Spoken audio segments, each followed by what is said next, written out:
ส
super. The Dragons teach us that if we want to climb high, we must do it against the wind.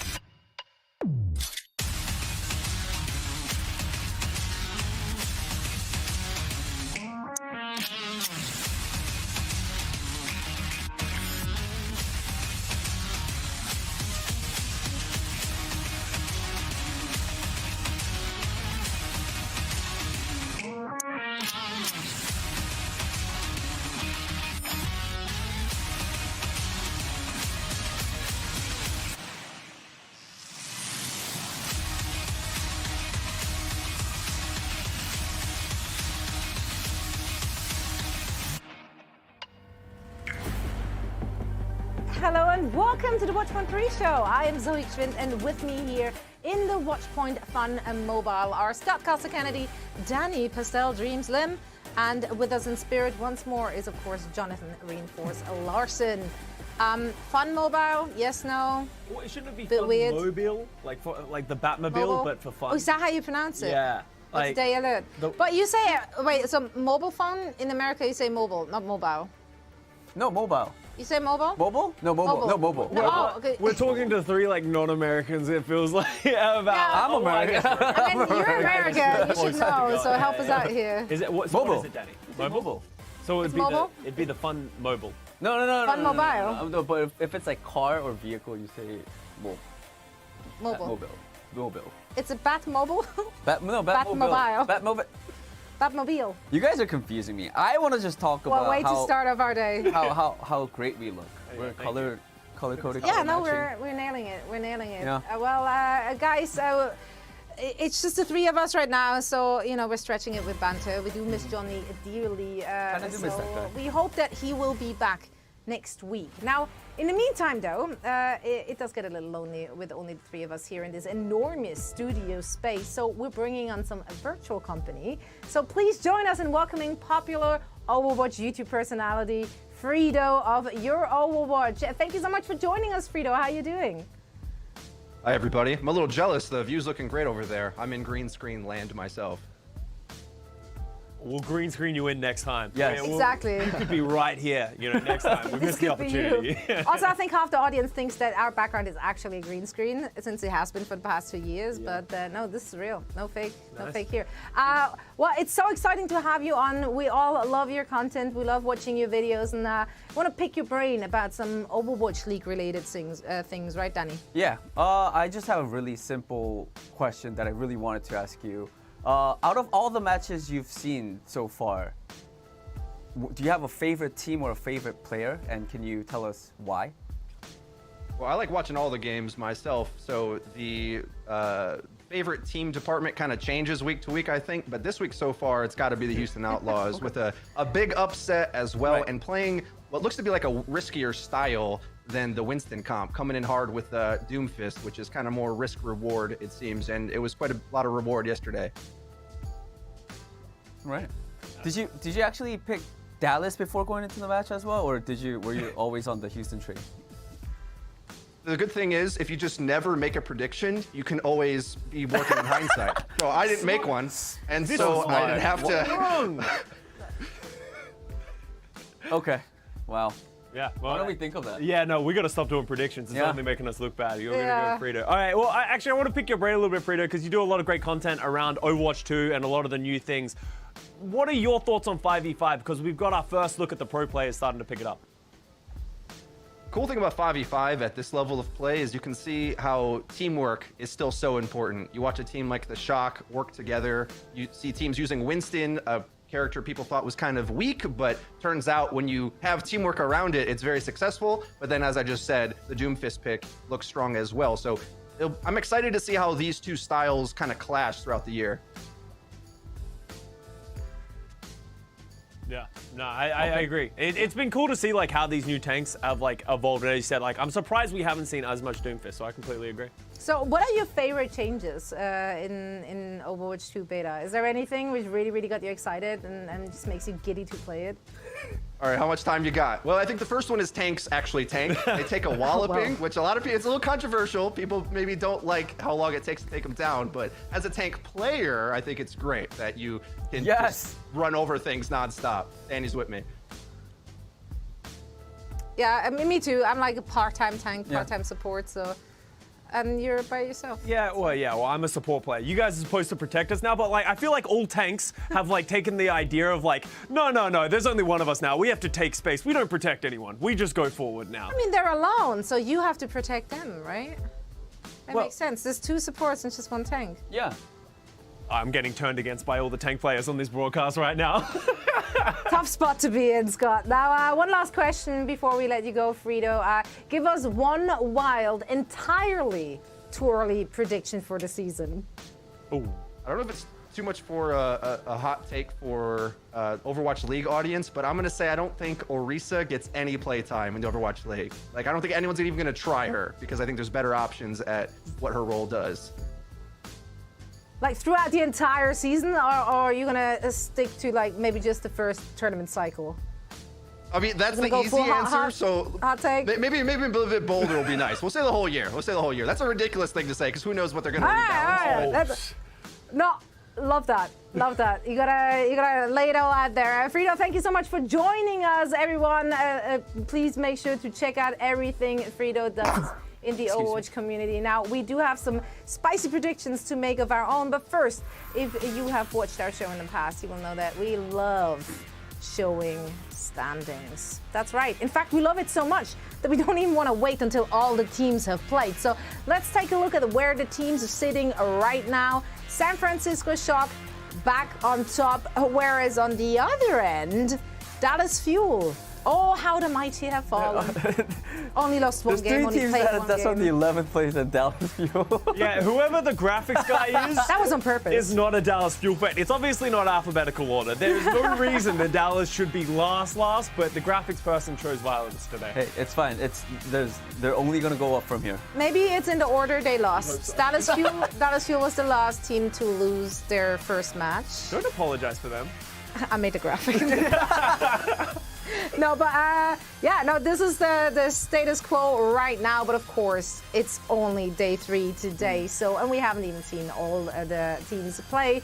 Now, 2 days done, which means we have about 70 more to go. We thought it's time for some way too early predictions for ourselves as well. So, let's heat up the hot takes once more. We're very good at making very bad calls, as all of you know. Now, Danny, after having seen pretty much most Western teams play, what kind of mental gymnastics are you willing to do for your hot take? I think my take is a little too realistic, so I apologize don't like in that? advance. Okay. But I think Houston Outlaws are going to go undefeated this stage. Undefeated. 0 This losses. stage. Yeah, this stage. Okay. I can see it. You know, Yeah, you they, can see it, right? So, yeah. we thought Dallas was going to be the best, right? Wait, I thought you guys would disagree. Is that? I mean, it's not outrageous. It's not flaming hot. It's not. They're not going to play Orisa throughout the entire year. Exactly. Frito went Yeah. scorching hot, so maybe in comparison, that's True. what it is. I mean, but like watching their game yesterday, of course, we were looking at Dante's Doofus tank, and he was phenomenal. I loved his aggressive playstyle, and honestly, I couldn't have asked for more from Dante on his Doomfist. And if that wasn't enough, they also had a player who did the Fleta deadlift. For those of you who don't know what Fleta deadlift is when a single player on a team, have more than half of your team's final blows. And that was Pelican yesterday. He had 15 final blows out of 29 for the Houston Outlaws, so that's more than half. So he did have deadlift, and in this case, I guess it's Pelican, so we could call it Pelican deadlift now. You Pelican can't lift? take it away Pelican- from. Not from Fleta? Yeah, nah. It's still a Whatever, yeah, deadlift. he deadlifted. Yeah, someone hard. deadlifted and it was great. And yeah, I think if they just like keep up this momentum, I think that, going undefeated this stage is very possible. Okay, I mean, it's still a confident statement going off of such a small sample size of matches, which is 1. But I love the commitment. Also, that might be just a way for you to get back into the good graces of all the Outlaws fans, which may or may not have been a little bit angry with us yesterday, so that's okay. I Now, love Pelican. Costa, there we go. Costa, what do you see in the not so distant future? I like Danny's optimism. I really do. I think Yeah. it's infectious. I'm going to go in the opposite direction. I'm going to be wow. incredibly Like that? pessimistic. I'm going to go on the negative side of that match. I think Dallas Fuel did not look very good yesterday. I think they're going to struggle. I don't think Dallas Fuel are going to make the kickoff clash. They're not going to make the playoffs for this tournament cycle, which, okay, when I first said this and I came up with this idea, I thought only 6 people qualified, but apparently it's 8, so it's getting Got hotter, yeah. It's getting spicy. Go crazy, Twitter! Now's your chance. So Dallas fans, I'm sorry, Dallas fans! but let me defend it a little bit. This is their schedule. They are playing up against the Washington Justice, the Los Angeles Gladiators, and then the Toronto Defiant in their next 3 matches. That is not a lot of time to turn around a lot of their woes from the Houston Outlaws. These are 3 teams that we're expecting to be very good. If Dallas Fuel don't get it together, they could easily go 0-4 in their first 4 matches, which would be absolutely bonkers, but we could live in that world. It's bold. It's bold. Yeah, I mean, obviously this entire segment is us jumping the gun. But I want to be the voice of reason here, since we've only really seen one single game of those 2 teams. 2 days of so games? who knows, right? So again, let me be the voice of reason, and I will predict the Gladiators, who are currently sitting 1-0, Okay, yeah. Uh-huh. to make it to the grand final. Grand finals? Of like the all whole the way. thing? Whole Or the season? playoffs? Whole season. The whole You're talking thing. Whole about season, grand yeah, finals the entire season. thing, yeah. Reasonable? Yeah, very reasonable. I thought that's the point of the segment. They played 1 game. And they looked phenomenal. That was a good game, I dare say. Here, Okay. Gladiators, Dominators, they got it all together. They got Gladiators, Dominators. There's just so many words with Yeah. that name. I mean, they The did. song is still stuck in your head as well whilst doing so. No, I honestly think this is the best roster the Gladiators ever had. I think it's that. Yeah, I think one can say that. I think I just see so much potential in this very roster, and they had such a firm grasp of what they want to play and what they're good at playing. And I think if they can just roll with that confidence all season long, why not? Wow, we're Really sucking up to some of these teams with big fan bases. Meanwhile, I'm just insulting all of Dallas. So- Well, I didn't make that yeah, choice. we for really you. out here That's talking on about you. grand finals after 2 days of matches. We were kind of forced by production to have a hot take, so that's on you, Hex. It's at Hexagrams on Twitter. So please, any feedback directed at him. Now, I'm sure that we will be proven correct as the prophets that we are, and we've got a marquee match coming up later today, as well as once the mighty New York Excelsior will face off against the rising franchise Atlanta Reign, and we'll break that match down right after this quick break. Don't go anywhere.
Welcome back to the Watchpoint pre-show. Our second match of the day will feature Atlanta Reign and New York Excelsior. And unlike Atlanta, New York took the L in their first 2022 match on Friday, but they did have to face off against a very strong-looking opponent in the Gladiator squad. Now, don't let the score fool you either. They definitely started to look better as the match progressed, as the series went on. I mean, they were almost forcing a map number 5. So we can't take that away from that squad, and they do have good pieces to work with. Now, of course, that means we do have data on both of those teams since both of them already played. And that means we can draw some indirect comparisons. We just really love a good head-to-head, don't we, Costa? Yeah, and I think this is an interesting one because we talked to Hawk after their win, and Hawk said that he's very recently started picking up the Doomfist and playing it a lot more and learning it, and that he likes it against the Winston. And that's interesting coming up against the New York Excelsior because Kellen feels like Winston is one of the heroes that he really wants to go to and lean on. So I thought we'd just do a head-to-head of these two players on different heroes. So we have Hawk here as Doomfist, getting more eliminations, getting more final blows. That's not surprising as his team won. While Kellen actually doing a lot more work in terms of damage, staying alive, which is the big one as well. And I think that is one of the big weaknesses of the Doomfist is that once you're in, it feels like sometimes you can get isolated a lot more than a Winston. So we'll be able to see this a little bit more head-to-head, especially, interesting coming from Hawk himself. So. Yeah, now you did that tank comparison, but obviously looking at the Atlanta Reign match, one thing which was just missing for me was Gator. Gator, their tank, their one puzzle piece, which it's my guy, and it's Gator. Like, I feel like he's just been such an integral part of that team, and it was weird to not really see him in their first game. Now, yeah, okay, I know his best heroes aren't currently really in the meta. Reinhardt is picked just below 10% at the moment, and Orisa is nowhere to be seen, according to Frito. That will not change all season long. But, it just makes you sad because you want to see Gator play that newly reworked Orisa. I was actually really looking forward to how he can mold this very different hero to his playstyle, if that is at all possible. Again, it's just been one match, so I might be jumping the gun here. We might be seeing it today, I don't know. But here, once again, as a reminder, this is what Orisa can do now. She turned into a little toothpick horse with her javelin riding across the map. I think that's a fantastic big difference. That thing hits you hard. And that's a big toothpick. Sometimes you got something big stuck in your teeth. I don't know. Either way, this is how Orisa is played right now, and unfortunately, we haven't seen much of that just yet. However, we do know that Gator is an absolute phenomenal Reinhardt, not just an absolutely fantastic Orisa, and that leads me to believe that surely very soon we might be seeing Gator as well, because Reinhardt has been, you can pick Reinhardt obviously in certain situations on certain maps in the current quote-unquote meta. I want to be careful not to say anything is meta just yet, because I still feel like people are just figuring it out, but yeah, that's the only thing I want to see. I just want to see some Gator. That's it. That's Gator my wish Orisa list for Christmas, and it needs to come early because we're far away from Christmas. Gator Orisa is going to happen today.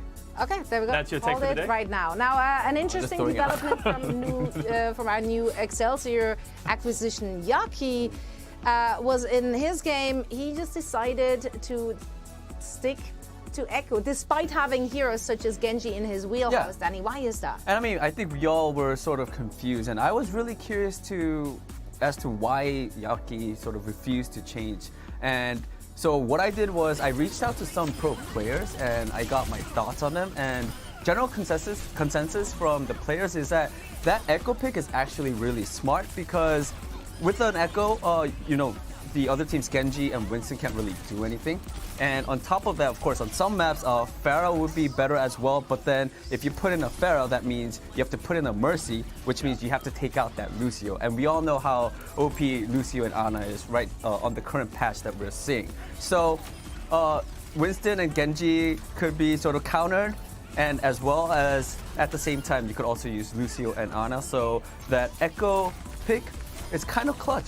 And after this was the first day of the matches, and after that we are starting to see more of that Echo. Like yesterday, if you guys all remember, Pelican was on that Echo. He looked fantastic. Psycho was on it as well. And I feel like as we see more matches, I feel like we are maybe going to see more Echo. Yeah, it was weird because when NYXL and Yaki play the Echo, we're like, don't do that. I don't think that's very good. And then Pelican does it, and we're like, maybe. well, now you're posing something very interesting. That Echo actually looks really good. And I think that that's going to happen as time goes on because of how quickly the metas are shifting, how none of the teams are playing exactly the same thing. You're going to see the metas evolve quickly. I wouldn't be surprised to see even teams that played Genji very recently maybe move more towards that Echo if it is going to be better against that Winston, against that Genji, and make it harder for them to play. Because we saw one of the best Genjis in the world in Sparkle have absolutely no space and ability to do anything. So we could see that shift. Yeah, I mean, it turns out pro players know better than us. Who would have thought? Now, Yaki may top the leaderboards when it comes to Echo playtime, but you, dear viewer, can be on top of the Pick'ems leaderboard. That's right. Just go to pick'em.overwatchleague.com and pick the winners of the games. Very easy, right? All you need to do is get them right, and you could win cash prizes and more. And that means we're now just minutes away from the start of Toronto versus Washington. We once more head into a quick break, and then we break that match down for you.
Welcome back to Between Two Ferns, or some other plastic plants resembling shrubs and greenery. Overwatch edition, of course. Hopefully that name isn't copyrighted. So let's get right into it before anyone calls us out on that. Our first match of the day will feature actually two teams that we haven't seen just yet on the battlefield. And that is, of course, the Toronto Defiant as well as the Washington Justice. Now, Danny, let's take a look at that Toronto Defiant roster. We're going to see a mix of old players as well as new in that one. And I am super excited for this team because I think on paper they look great. We got Hisu on the DPS returning. He was with the Toronto Defiant and he's returning again. We got the new boys from Tier 2, the 2 DPS, Finale and Although. We got Hoppa, Muse from the Gladiators. What I'm really interested about for this team is the fact that I think they have a really, really strong backline. Twilight and Chodong, I've heard so much good things about Chodong from all over the internet, and Twilight, we know how great he is on the Ana. So I think that's really interesting. Yeah, I agree. Like, I think Twilight is one of the most exciting players, in my opinion, coming into this Toronto Defiant roster, because he is that like big presence that knows what it's like to be in a finals, what it's like to be one of the best players in the world. He had that feeling on the Vancouver Titans when he was able to play with them during the GOATS meta. But since then, he went to the San Francisco Shock and kind of took a back seat to Violet on that flex support. We saw him bits and pieces a little bit more in the 2021 season, but I'm excited to see him be a mainstay player for this Toronto Defiant team. And if he's going to be able to enable some of these younger and I guess greener players to sort of play at that high level, because this, in my opinion, is the best Toronto Defiant roster that we've ever seen. Yeah, and I think if we now turn our gaze to the Washington Justice, if we're looking at that roster there, we once again see a mix of old and new. They threw 2 rookies into the mix as well. Kasa, how do you feel about their roster this year? Yeah, I think it's a really good roster. I think they've filled a lot of the holes. We have Happy coming in to be that hit scan player. He was with the Houston Outlaws last year to replace Jerry. I think that's a much better fit. Obviously, Assassin and Decay are a great DPS lineup. Mag is filling in for the tank role alongside Kalios. But the big question mark for me with this Washington Justice team is the support lineup. Opener, Krillin, and Vigilante. All rookies. Krillin's sort of returning as a player, but he didn't get that much playtime. So it's got the linchpin of this Washington Justice roster, I think, is going to revolve around the supports again. Yeah, but I want to run this one back. Mag, looking at your card here, we need to talk. I had him as my Rookie of the Year hot take, and the take got hotter as the season got on because the Washington Justice didn't really do what we all thought they could be doing with that roster, which was centered around players such as Mag. Yeah, now unfortunately he has not received any accolades, but if we're just looking at his numbers on Winston, he was actually as solid as they come, and that is surprising considering that his team wasn't really performing that great. He was still leading the board across the league in many categories and statistics, as we can see right now. Oh, wow. Oh, wow. There we go. First in Primal Rage kills, first in Primal Rage efficiency, which is huge because we have a lot of good Winston players in the league. Yeah. Matt came in as a rookie and still managed that despite the performance of his team. And also, if we're looking at the deaths, second fewest deaths, that is a huge statistic there. Again, for a rookie player, I think that does say a lot about the way he plays Winston, about his positioning and the way he approaches that hero. And with Winston seemingly being prevalent right now, honestly, that makes me pretty happy. Now, while Mac may be a solid foundational piece for the 2022 Washington roster, their hyped DPS pickups from last year had up and down all season. Danny, is this the year DK and Assassin gonna get the bread? I surely hope so, and I feel like every Justice fan will think the same way. But honestly, Decay. Let's talk about Decay first. Decay, I honestly think he's one of the best Tracer players that we have in the league, and also he's just been a great DPS. Even when the team was struggling a bit, I think he was always consistently good for the team as well. And also, all right, it says no mems in 22. Assassin, I'm gonna be honest. I think he was a decent Sombra, right? Aside from some, some question mark EMP. We got some low light reels right here. Like he had some good moments, and we know he can be a good Sombra, but he had some tragic moments in 2021. He can't have that happen again. Overall, in general, I believe in Assassin. I believe in Decay. I think this has to be the year for them. Yeah, I agree. I think this could be the Washington Justice hopefully living up to their potential. If they don't, like, they have a good roster on paper. Yeah. They don't live up to that again this year. There needs to be some serious But that's a problem, right? I feel like many a season they had a good roster on paper and then it didn't click. So this gotta be the year. I feel like we've said that before. Either way, I think this one was a tough one to pick. Yeah. However, we had to pick. Yeah. So let's see where those picks ended up okay, with. let's go. I'm also very interested to see where our viewers went with this one. All right, There what do we got? go. Johnny? Oh, All really? right, all right. Boring. I mean, boring, but also I have been told that in the pick'ems for our viewers, it was actually insanely close between the Washington Justice and the Toronto Defiant. Yeah. It was like a matter of a few percentages, and quite frankly, this morning I felt torn back and forth because those both rosters, like you look at it, it's like, yeah, but it's On good. paper, It's yeah, good. that's what it is. Right? I think that's what I did in the morning. It's tough. So I think we struggled with Yeah. you there, chat. But the only way to find out who's going to come out on top is to play the game, and that's what we're going to do. So that's it for us here on Watchpoint pre-show. Sit back, relax, and enjoy the show. This is day number 3 of the Overwatch League 2022 season starts right now. Let's go. Sorry, Washington.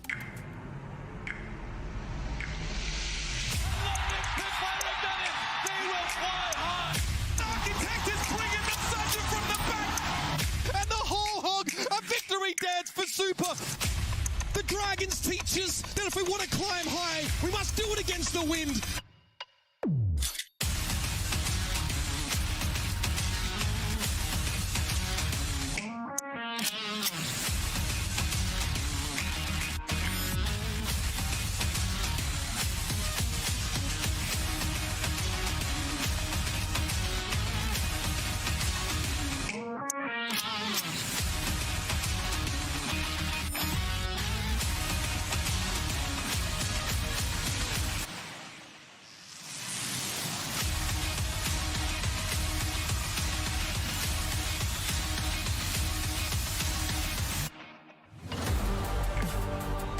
Welcome back, everyone, to the Overwatch League. This is leg day, and I'm professional powerlifter Lemon Kiwi, as you can clearly see. For every set, my muscles grow even stronger. But speaking of strong Canadians, let's just get into this first match. Toronto Defiant versus the Washington Justice. My Canadians, I'm going to start them off. I got to be a little bit biased. Start us off leg day. I've got to be a little bit biased and I'll talk about them like that. Well, you are a Canadian, so you do have your taste for the Toronto Defiant. But if we think about the history of Toronto as a franchise, they've always been kind of pockmarked with some great talents, but never really been able to translate that talent into proper results. And it's been a fairly mediocre couple of years for Toronto as a franchise. But I think that this roster in particular might be the one that can actually take them all the way to a title, to some playoffs, and to some higher end finishes. Because when I look at this, Lemon, I'm thinking all about that one import of Twilight. We are in an Ana meta. And when you're looking for the best Anas, well, Twilight's certainly in contention for the best Ana in the world.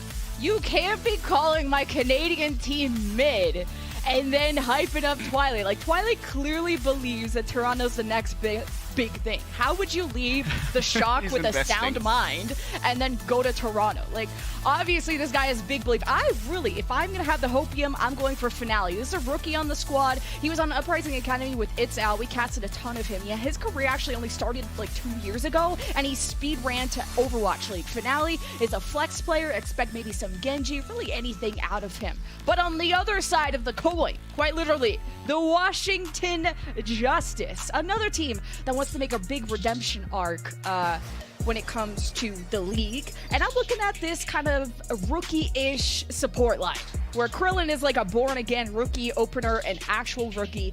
And Krillin, you better have your stuff together this season, because Vigilante is 17, turning 18 this year, and he's going for your spot. Yeah, Krillin's kind of a rookie in anything but name. Had 2 seasons with the London Spitfire, and I think probably played about 1 map between them. Decay and Happy, though, on the other side. This is where the Justice's bread is buttered. The 3-piece support DPS line of Decay, Assassin, and Happy is so well formulated for this meta, particularly with Happy being such a hit scan prodigy, that putting him on the legs and allowing Decay to try and finish off those kills with either an Echo if you want to go more New York or potentially Outlaw style, or the Genji, as we've seen more ubiquitously be popular across the league? Yeah, Decay definitely kind of known for his hit scan, able to flex outside of it. But Washington, I mean, they're looking pretty good. Now, they missed out on one important thing leg day, and is that they have opener on the team, but they didn't sign closer. Can you imagine opener closer as a support line? It would be goated, except the fact that it's 2 main supports. So this is why I'm here yelling over the game and not coaching anything. But we will be going into our first map shortly in this first of 3. It's Ilios kicking us off. One of the things that a lot of people are going to definitely be noting here, Lemon, is that Mag is out for Washington Justice. And Mag, as Videsk highlighted, has had an incredibly impressive career on the Winston, despite Washington Justice last year not really living up to the amount of talent that was present on the team with their actual results. But Kalios here, more of an off-tank player. And I think that Ilios has been leaning towards a little bit more Diva, a little bit more Zarya. Yeah, we even see some off-tanks yesterday like False and Punk. When you bring those off-tanks in, they're either, what I'm seeing the trend so far is that they're specializing in either Doomfist or they'll actually bring out those off-tanks that they're actually known for. We even saw some Diva v Diva on Control, which is the only time you would ever see it there. But Muse sporting the Winston Kalios on the Zarya. Now, Zarya's playstyle preferring a much slower style of gameplay, hoping to scale up and live as much as possible. Muse is going to be diving real quick. Oh, Happy as well on the Widowmaker. We all know Happy is a bang-up Widow player, but the question is, how much space will Happy actually get to operate on? If Finale and Muse can counter-rotate Washington Justice and isolate Happy with very little peel being available for them, Finale's already found them, Lemon. Oh, Finale, how did he not hear those ninja steps? He is one with the shadows, and Happy is one with death. You got a 5 versus 4. Toronto Defiant, though, they get hit by a massive bionic grenade from Krillin. As it, well, you would say it injured Toronto Defiant on the approach. They still got the trades they were looking for, as we'll settle on the point to see how many people are left. I'm seeing Muse looking real healthy with the supports, and Finale real happy after that fight. Yeah, Finale's feeling themselves a little bit here. Toronto Defiant have Muse able to try and collect quite a bit of this space and make sure that Washington Justice are scared to move in onto this point. Finale caught this time, is going to be pinged multiple times by Happy and potentially finished off by Decay, which indeed they will be. Oh, Decay gets zapped to death, tickled by Muse. 4v4. Now it's the duel of see if Hiso can have maybe a stronger impact than Happy at a distance as Krillin gets picked off by Lucios have been fragging out as of late, and Toronto Defiant to get a second fight and reach 35% plus. And now the question is, for Washington Justice, what do you leverage to try and flip this back over again? And I think that most people are going to look at this and say, hey, you need to try and get that grab into a good position. And how will Kalios be able to find a Toronto Defiant that's widely spread out and get them brought together for that grab is the question. Well, Leg Day says don't have a bad grab forehead. We'll see if Kalios learned that lesson. But, you know, when you die, turns out your energy gets restarted, so Kalios might want to wait a second. Happy snipes off Twilight. Has the infrasight up. Finale couldn't get the finish. Now, how dedicated, how greedy is it for that kill? Now, he might have a health pack. Go back towards the point, especially with Twilight missing. Grab is thrown 40 energy. Zaps away the DPS of the Toronto Defiant as they reach 72% plus. Washington Justice with their first fight win will get the flip.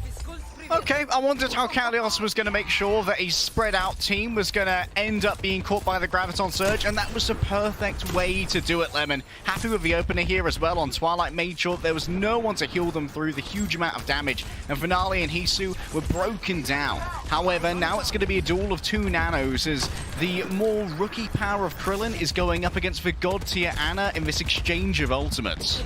Protect Twilight, man. He's out running in the middle of the map trying to get LOS on you, and he has to also hide from Happy, but hide from this blade. Decay with the Dragon Blade, Sound Barrier, and the Nano Boost. All the eggs. Actually, I don't even think he got the Nano. Either way, all the eggs in the basket. It's actually Finale on the other side that got nanoed. And are we bending the knee?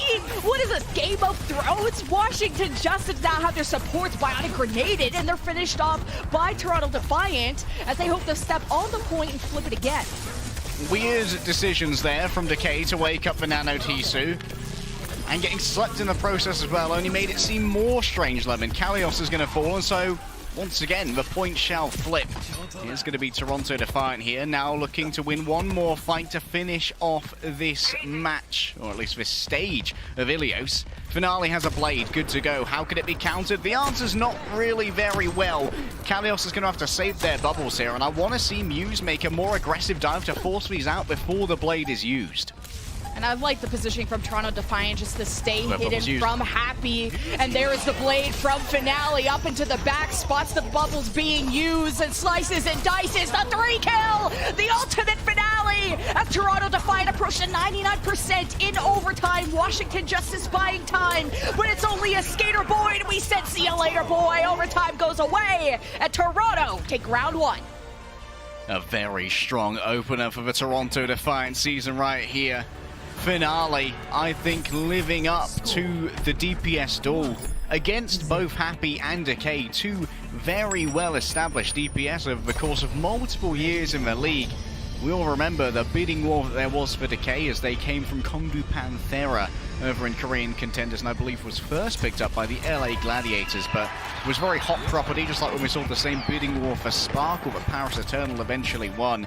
Toronto Defiant may have been able to pull a fast one here by getting Finale on the team, and Muse is certainly being no slouch. We know that Muse had a very good season last year with the LA Gladiators. And Toronto Defiant seem to have recognized how much value Muse brings to the table with their Winston.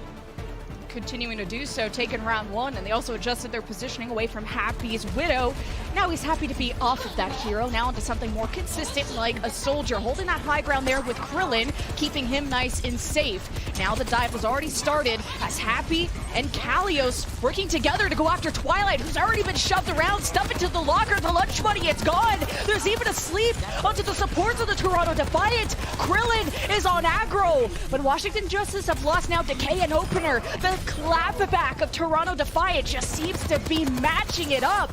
But now the point is unlocked. Who's thinking about that point? Are we going to rotate to it? Krillin is down. Hisu making his presence known. And with the last stages of the fight gone, Toronto Defiant will cap.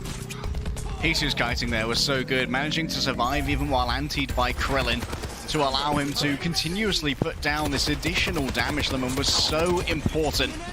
And now, Washington Justice. Once again, they are swimming against the tide. That's a huge bardic grenade, though, forces everyone off the high ground. Muse, Trong, and Finale made to bow down for a moment. See, Kalios and Decay were just getting ready. They were in slice range, and that's a bio to get Muse a little bit low as Finale best Decay.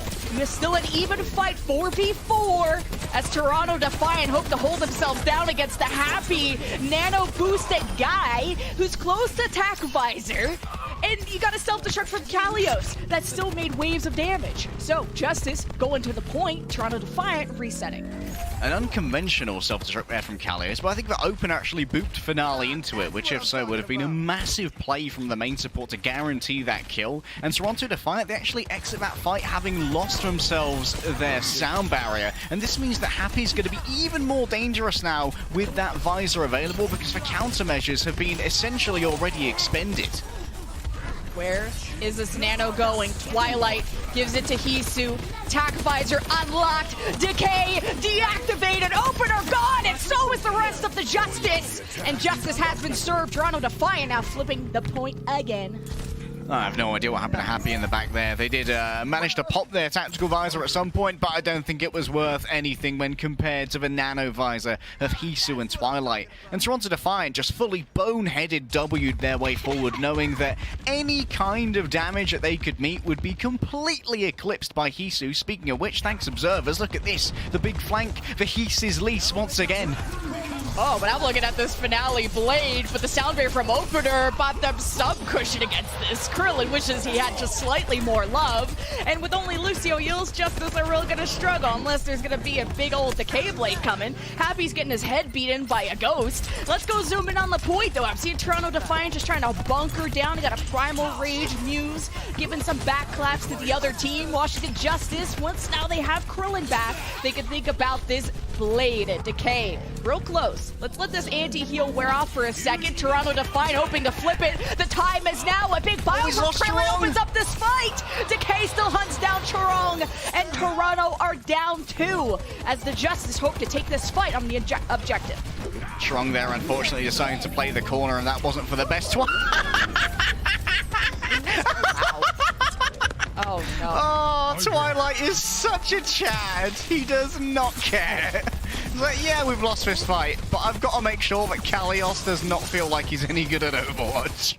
Well, you got Leg Day laughing like Junkrat. You know it was a meanie play, but Toronto have capped it 99. Overtime about to go away. Justice touching the point. It's Kalios on the Doomfist. There's a chance for them to win and turn this fight. Krillin with the nano. Happy close to the tack visor, but we're seeing Hisu just absolutely unload on the objective, making sure the Justice can't keep this going any longer than they have. Kalios too late. No more pizza. Toronto Defiant, map 1. And this is such a start for Toronto Defiant up against the Washington Justice. The rebuild, even though we're only 1 map in, Lemon, seems to be working out just fine for Toronto. They are paying dividends from the investment into Muse, into Twilight, building around Hisu, who last year showed some real signs of promise, and allowing Hisu to be enabled by that constant flow of nano boosts and speed that allow for so much more damage to be proffered by the fledgling hit scan. Speed, the name of the game for Toronto. They don't stop. We're just kidding. We will stop only for a few minutes because we're going to throw it to a break. We'll be back for game 2.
토너먼트 4개 우승한다고.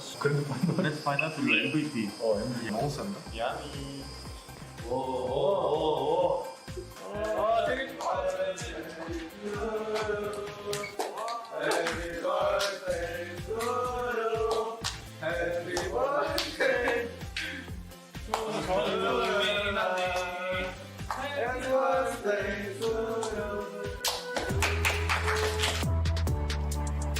Happy belated birthday finale! That was so cute, except the fact you didn't invite us, but I'm sure the journey was long. It's okay, we forgive you. But we have some substitutions, so let's talk about that. Yeah, we have brought Maggie and Lemon. So I was talking to Finale after his 19th birthday in flawless career, of course, as you can tell. And Finale told me that all he wants for his birthday is dubs. And unfortunately, the Grinch has come along and decided that there are going to be no more happy birthdays because Mag is moving in for Midtown. And this is a map where we've seen a huge amount of successful Winston play as well, thanks to the Houston Outlaws last night. There's some very successful Doomfist play as well. And I think that Mag is going to be one of those players that is very adept on the dive tanks, but Muse is no slouch here. And Mag versus Muse is the main tank duel that I've been looking forward to all week. At least we're starting to get to know the style of the Justice, you know, having Kalios in for those off tanks. Zarya and D.Va is what we saw in Control, which seems to be unique to only that game type. Now, we go to somewhere completely different. Somewhere mid is Midtown. That's our next map. New in Overwatch 2. It's been really fun. Some teams maybe not finding it so fun as a couple have been full health, still trying to figure out how to crack through that bridge choke point. That has been quite tough. But the Justice will be starting on attack, so we'll see what they have cooked up in a second now that Mag's on the squad. You know what, Lemon? I don't think I've ever heard the Midtown intro music and not had a little dance in my chair or in front of our current backdrops. It's a banger. Good job, Blizzard. Solid music. As we head out here, it is. Checking my bank right now, baby. Washington Justice are going to be the first to attack here. Toronto Defiant going to be setting up on the defense. Of course, they're going to be sticking to the Winston. Why not? It worked so well last time, Lemon. And Finale and Hisu seem to be in a position where they won't really feel the need to sub in, although for a while, to be honest. Hisu's looking pretty hot on the Soldier, and Finale is a pleasant surprise when it comes to the efficacy of their Genji. Happy being on the Ashe, though, might be a little bit of a prank, but it's not without its merits on this map, where you can try and find yourself an easy high ground, which is difficult for any of the diving defense to get into without exposing themselves to being surrounded and picked. Wow, look at our and there it is, the Soldier's spot. Observers being all useful. I just wanted to see Chorong hit some cool moves on the Metro. He was skating away, but Justice, they've left the doors. They have the dive. Now, do you want to go through Metro? Probably not so chill because of the low ceilings and all. Winston needs a lot of room to deal with, so they're going to go under. Now it's about identifying a target. Maybe that kind of spray damage that Happy is exchanging there with Hisu. Once you get a target low enough, that'll be the moment to engage. Or even a biotic grenade from Krillin or Twilight. The speed being activated there from Opener. The Justice start their approach, getting closer to the point, but Chorong and Muse, I think, got biotic grenaded from Krillin on their dive, and they immediately fall. They do trade it with Krillin, but this attack looking a little weak without that Krillin healing. This overside position from Decay, though, might actually be a big play in the post-plant attack. Hisu for now, poking for a moment. Remember, these points seem to cap pretty slowly, and everyone's going to move on back to where Krillin is ready to deliver the heals. And knowing that they're at a numbers disadvantage, Washington, they simply get their tick, get out, and get ready to go again. And remember last time, Muse being at this advanced position was what was exploited by Washington. So I want to see Muse be a little bit more judicious with how they use their shield this time. Yeah, I like the immediate disengage. Once Krillin was gone, they got a tick, get in and get out. Krillin's dead again! You know the drill, Justice! We go back, we go again. 60% though, they gotta make sure they protect Krillin. I don't know if that's gotta be Happy's job or Opener gotta boot more, I don't know. I mean, one of the things that's really tough for an Ana right now is that there's no real mitigation from the Winston damage. Like, the only thing you can do is ask for your Lucio to boop them away, but the Lucio kind of becomes a dive hero in their own right, joining the Genji and the Winston in their little dives. The Nano's ready, it's given over to the Soldier. Nano visor towards the back, Lemon, and Chorong and Twilight are both down. Jour, you're not supposed to high-five the guy with Tac Visor and Nano. What's this guy? He did that in slow motion and everything. Justice, a big opener. As they go onto the point, they'll get the second tick in a few more seconds, but they gotta deal with the monkey in the back. Muse is still alive. Krillin is dead again. And now you're starting to be worried about, are Justice gonna need to invest ultimates to keep this fight going without Krillin? Second tick given over Mag at half health right here. Decision needs to be made as to whether you invest the usage of a Primal Rage. Mag somehow didn't get the sound barrier from opener. Only 3 players have been afflicted with that overshield, but I'm afraid that no one from Toronto Defiant can touch the points. And so it is going to be the Choo Choo Fire Truck that gets released here. Lemon, as Finale is going to be chased out of this zone with no chance of reflecting the Winston damage. Yeah, I remember trucks going choo-choo. That was definitely in the history book. Oh, yeah.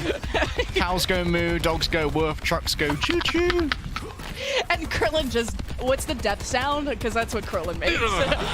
But it's honestly not his fault. It's been really, the focus fire from Toronto is really good. Washington Justice also committed ultimates, like the Primal Rage and the Sound Beer, which is what they had to do to make sure that fight was winnable with the less resources that they had at that moment. Now, the truck is rolling. Toronto Defiant on the high ground. I'm seeing Decay versus Finale. Finale was a little bit dipping on control, and you know DK, he won't be happy about that. Let's see if we'll see a Nano Blade or not, as Twilight gives it over to Finale first. The trigger is pulled, and opener is closed, and no one else dies. I guess that was quick. Yeah, Washington Justice decided, you know what? I've read this from a mile away. I smell trouble brewing, and I do not wish to stick around on Finale's wild ride. And Hisu now is not going to have a nano to try and make this tactical visor a little bit more dangerous. What we do have is the combination of the sound barrier with it, which will mean that Decay is going to have a lot of trouble carving through that barrier and staying in the midst of a brawl against the tactical visor, which is auto-aiming on that slashing Genji. So I want to see Hisu use this a little bit reactively. Krillin's ready with his Nano Blade, but kind of want to get set up on that top left side just to make it in dashable range as Finale keeps Decay in check, but you chose the wrong alleyway, buddy. Decay gets nanoed, decides to not whip out the blade, trying to be patient with it, thinks the fight is winnable, and what a sleep from Krillin to make sure Muse cannot have too much fun with the Primal Rage as he decides to use it to disengage and preserve his own life. Washington have high ground control, and the card is sailing away. Dude, Chirong's such a decision-making Chad as well. Was not worried about the Nano Genji without the blade, so didn't pop all of that sound barrier. And that means that it's now going to be available for either of the DPS ults that Washington Justice have available. The first of which is used now and countered. Oh, Happy just escaping through this. Hisu still finds opener. Is just spraying and praying at this point as Toronto Defiant just prioritizing the high ground and prioritizing just more and more ults as Decay thought that was turnable. I don't know what he's seeing. I'm seeing a totally different game, but Toronto at the back of point B just have to kind of stabilize because Washington did get a few trades, but no one's really committed forward yet.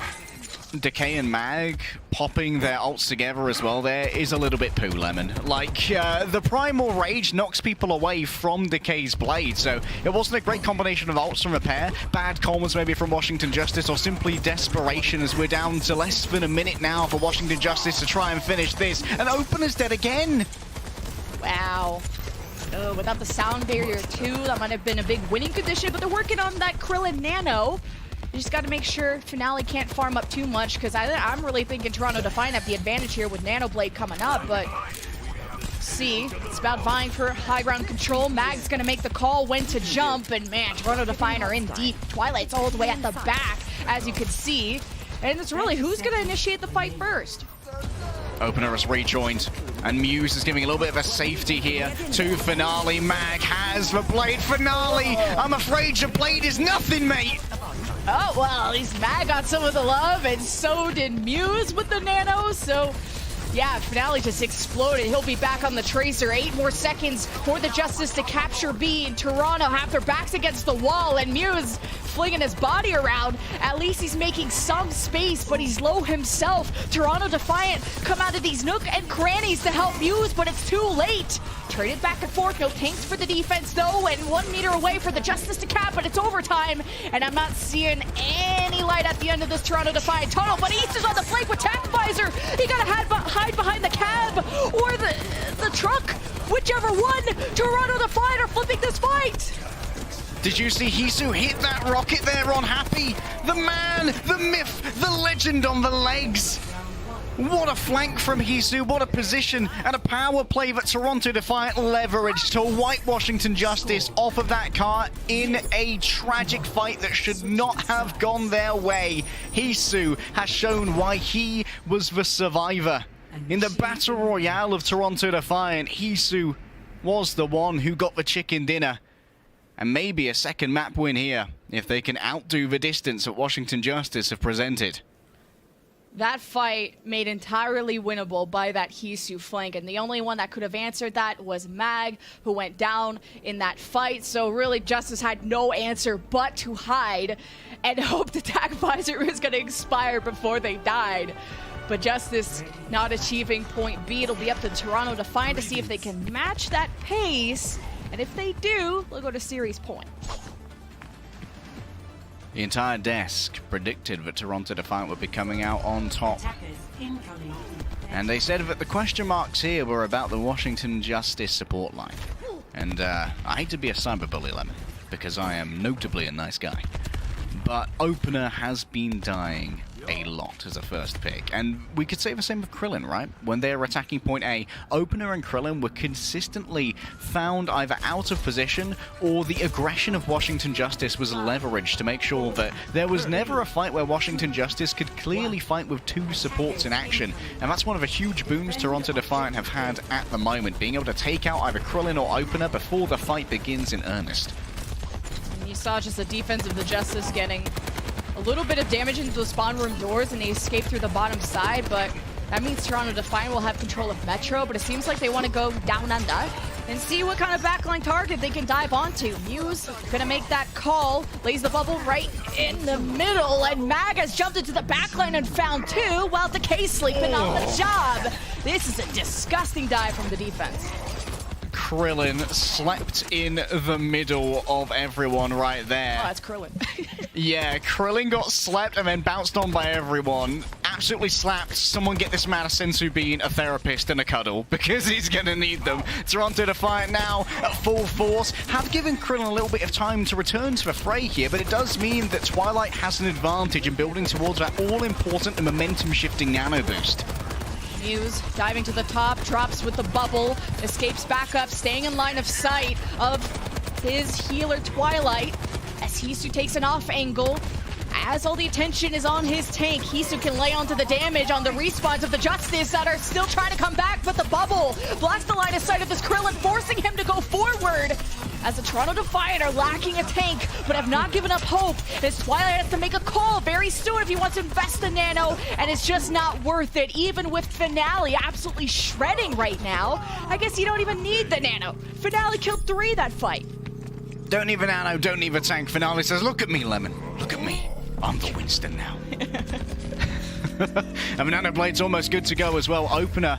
There's a very narrow window here for Toronto Defiant where they could have Finale with the Nano and no Blade, dive in and get the Blade off the damage from the initial dash, and then maybe catch Opener before they can build those critical last few percentage points. But that window is about to close, Lemon. Oh, Hisu wants to chase after Happy, who was showing his presence on the right side as Justice hoped to escape to that high ground. Bio from Twilight misses. Mag is on the high ground. Oh, Mag also hasn't. Oh, I thought he got nanoed, but nope. He's just shiny and pretty with the Primal Rage. Tossing Twilight into enemy fire. And Happy responds with the Attack Visor. What great combos coming from the Justice, but now they've also invested the sound barrier, and all the kills are coming through, so it's obviously worth it. Toronto Defiant heading for the hills. I think that Toronto Defiant may have actually created a bad precedent for their entire push here, Lemon. That was a 3 ultimate push, including the Nano Blade and the sound barrier. And this means that Hisu's going to have very little behind this tactical visor except for his positioning. So we're expecting a very cheeky flank here from Hisu, I believe, or maybe just a little bit of extra pressure. Oh, for realsies this time with the Nano. It is given to the man's Decay. Alpha move on to Toronto Defiant, who reset again. Finale, he doesn't go down without a fight, though. He'll steal away Happy. And Justice are still chilling. They've won consecutive fights now at this choke. And playing around this police cruiser right here, the physical cover for Mag is paying some dividends at the moment. You can see that Krillin utilizing the high ground is going to be a very tempting dive for both Muse and Finale, but maybe it could be actually orchestrated as a bait, Lemon. Oh, he will be baited there, though. Oh my god, and the right click on the Decay. Now you got a 5 versus 4. Muse gonna engage, and he can be aggro. He has the Primal Rage. Mag must know this. Muse still hoping to overtake this high ground, has now warded away the defense. Now the cart starts sailing towards point B. Remember, the box of victory is right at the point B checkpoint, and Toronto have 2.5 minutes. That's plenty of time. One more fight might be all they need, but one morale is all that Toronto Defiant have in the bank. The Primal Rage good to go. Muse falls low, 2 HP, can't finish. What a sleep from Krillin. Secures the kill on the wayward Scientist. And now Toronto Defiant are likely to be sent scurrying, Lemon, as Krillin proves themselves to be an alpha Ana, if only this once. Oh, so many dashable targets. It's so juicy, but DK had it all. Oh, damn, you looking dashable tonight. Oh, dashing. But Washington Justice, hey, have at least stabilized. They're back on the high ground. There's a chance for them to drain this clock if they maintain this position and cycle their ultimates well. I'm seeing a Nano Visor or even a Sound Barrier if they need it from the defense and the offense. They'll start with Primal Rage. Muse is already tearing it up, going after Happy. They know he has Tac Visor, but just can't seem to finish him off. And now Muse is sleeping. The counter dive ensues with Mag, who jumps onto Finale while he was low. And Mag, he's not even done here. He's coming after the kids and wife. And he got so many ultimates, 4 of them if you're the Justice. And it might be time to start investing now that Happy is down. And Opener makes that call. Sound Barrier engaged. Decay is anti-healed. And they're going towards the Defiant spot. Justice are bloodthirsty. And this is all the knock-on effect from that first fight that Toronto flubbed, with Twilight throwing out what was almost a martyrdom nano. As they died, the nano was given over to Finale, and they used both their support ults to try and focus on the nano blade. But already the damage was too far done. And now it's Washington Justice, who were able to match every single engagement with the resources needed to back Toronto Defiant off. Less than a minute remaining. Hisu and Finale need to create magic with these ultimates that they've generated, Lemon. Oh, did I say 2.5 minutes was a lot of time? I was kidding. Another one of Lemon's classic lies. I know, I'm such a liar, but Finale's dead and the Justice are farming, and they still have 3 ults. The defense have 3 ults for the final fight. 30 seconds left. Toronto, what you got? And I love that Krillin's kind of like embracing the dive Ana at the moment. Krillin's going in deep when they need to. And I think it's somewhat outpacing Twilight in that Twilight rarely sees Krillin manage to actually close the distance because they're worried about keeping Muse upright. And Twilight's not going to have access to this nano. It's going to be raw DPS ultimates. A fat nade. Finale's down. No blade for you. Out comes the visor. Oh, Finale first blood in 2 fights in a row as Happy lets it rip and Hisu's trying to take down Mag. And we enter overtime. Toronto Defiant have to keep this rolling, but they can't. They're getting sliced down as soon as they approach. And it's too late. The Justice with the better defense will tie the series 1-1. When Mag comes in, we were promised a Winston battle to end all Winston battles, and that was what was delivered between Washington Justice and Toronto Defiant. Well, they may have been stalled at the end of second. It appears that high ground is so damn strong when you've got a Scientist with a mission, Lemon. And Opener actually ended up with our play of the game, which is really cool because, honestly, this is one of a few players that I knew the least about coming into this season, but I think that Krillin and Opener prove in this map that they aren't an outclassed support line. I do think that the dives from Mag and friends were so clean, as you said, the positioning diff and just consecutive fights at that choke. Looking really good with the new substitution, and our series is tied 1-1. After this break, we'll see who gets ahead.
Guess who's back? We're back from our green screen closets, but I'd rather be here. Washington Justice HQ, the fans at the watch party, liven it up after that Midtown win.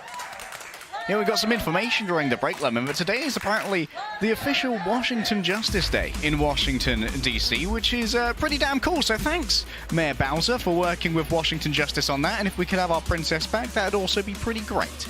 However, we're going to be moving over to our third map, Lemon. It's going to be Escort. And Circuit Royale thus far, as one of our new maps, has had a pretty defining meta across a bunch of teams. And it starts with Widowmaker and it ends with Sigma. This is one of a few maps where we have seen Sigma at his most prevalent, but also these Widowmakers are going to be a fairly legendary duel between the two H's, the Hisu and the Happy, both of whom have had some considerable experience on sniping heroes. For Hisu, statistically, they've been a little bit more impressive amongst the pack on the Hangzhou, but Happy, whew, this guy's a legend when it comes to the Widowmaker. So Hisu is going to have to bring their A-game to Circuit Royale. The gamers will game. By the way, it's so cool that their mayor is called Bowser. Yeah. I mean, and also no pressure, by the way, that today is National Washington Justice Day. Do not lose. Do not lose your Day. first match on your special day, because now everyone's going to remember this special day as an L. But not seeming to be the case after that Midtown win. Now you're going to a Widow map with Happy in the lineup. I'm all smiles. And now that Kalios is back in, this is telling me it's a Sigma angle, as you said. And why Sigma over, I would say, any other shield tank, being, you know, Reinhardt in this case. But as everyone says, last her, nice shield. It's just Sigma has the flexibility of replacing the shield, repositioning it to deny these lines of sight for the defensive Widow, who's going to have a lot more options as to where that she can position, whilst the attacking Widow on circuit, it's a bit of a tougher time. You're very limited. When we were casting a Circuit Royale yesterday, Lemon, between Vancouver Titans and Boston Uprising, the main differentiator between those teams was actually what support they were using. We actually saw a lot of Zenyatas here, because Zenyatas are really good at helping to break the Sigma shield, because they put out a lot of DPS on those barriers, which allow them to be broken sooner. But the second support was where we saw a little bit more variance. Some teams preferred the Brigitte to get up close with the Sigma, keep brawling and keep that Inspire up, and others preferred the Baptiste, so they could stay further away, try and negotiate themselves away from Widow sightlines, and still deliver maximal healing to the single tank on the team. And these single teams need your support in chat. Use hashtag #RiseTogether if you are fans of the Canadians of Toronto Defiant, or hashtag #JusticeFighting. And you look really legit on Twitter using that, because there's a little icon that appears with the hashtag, and they need all the support they can get.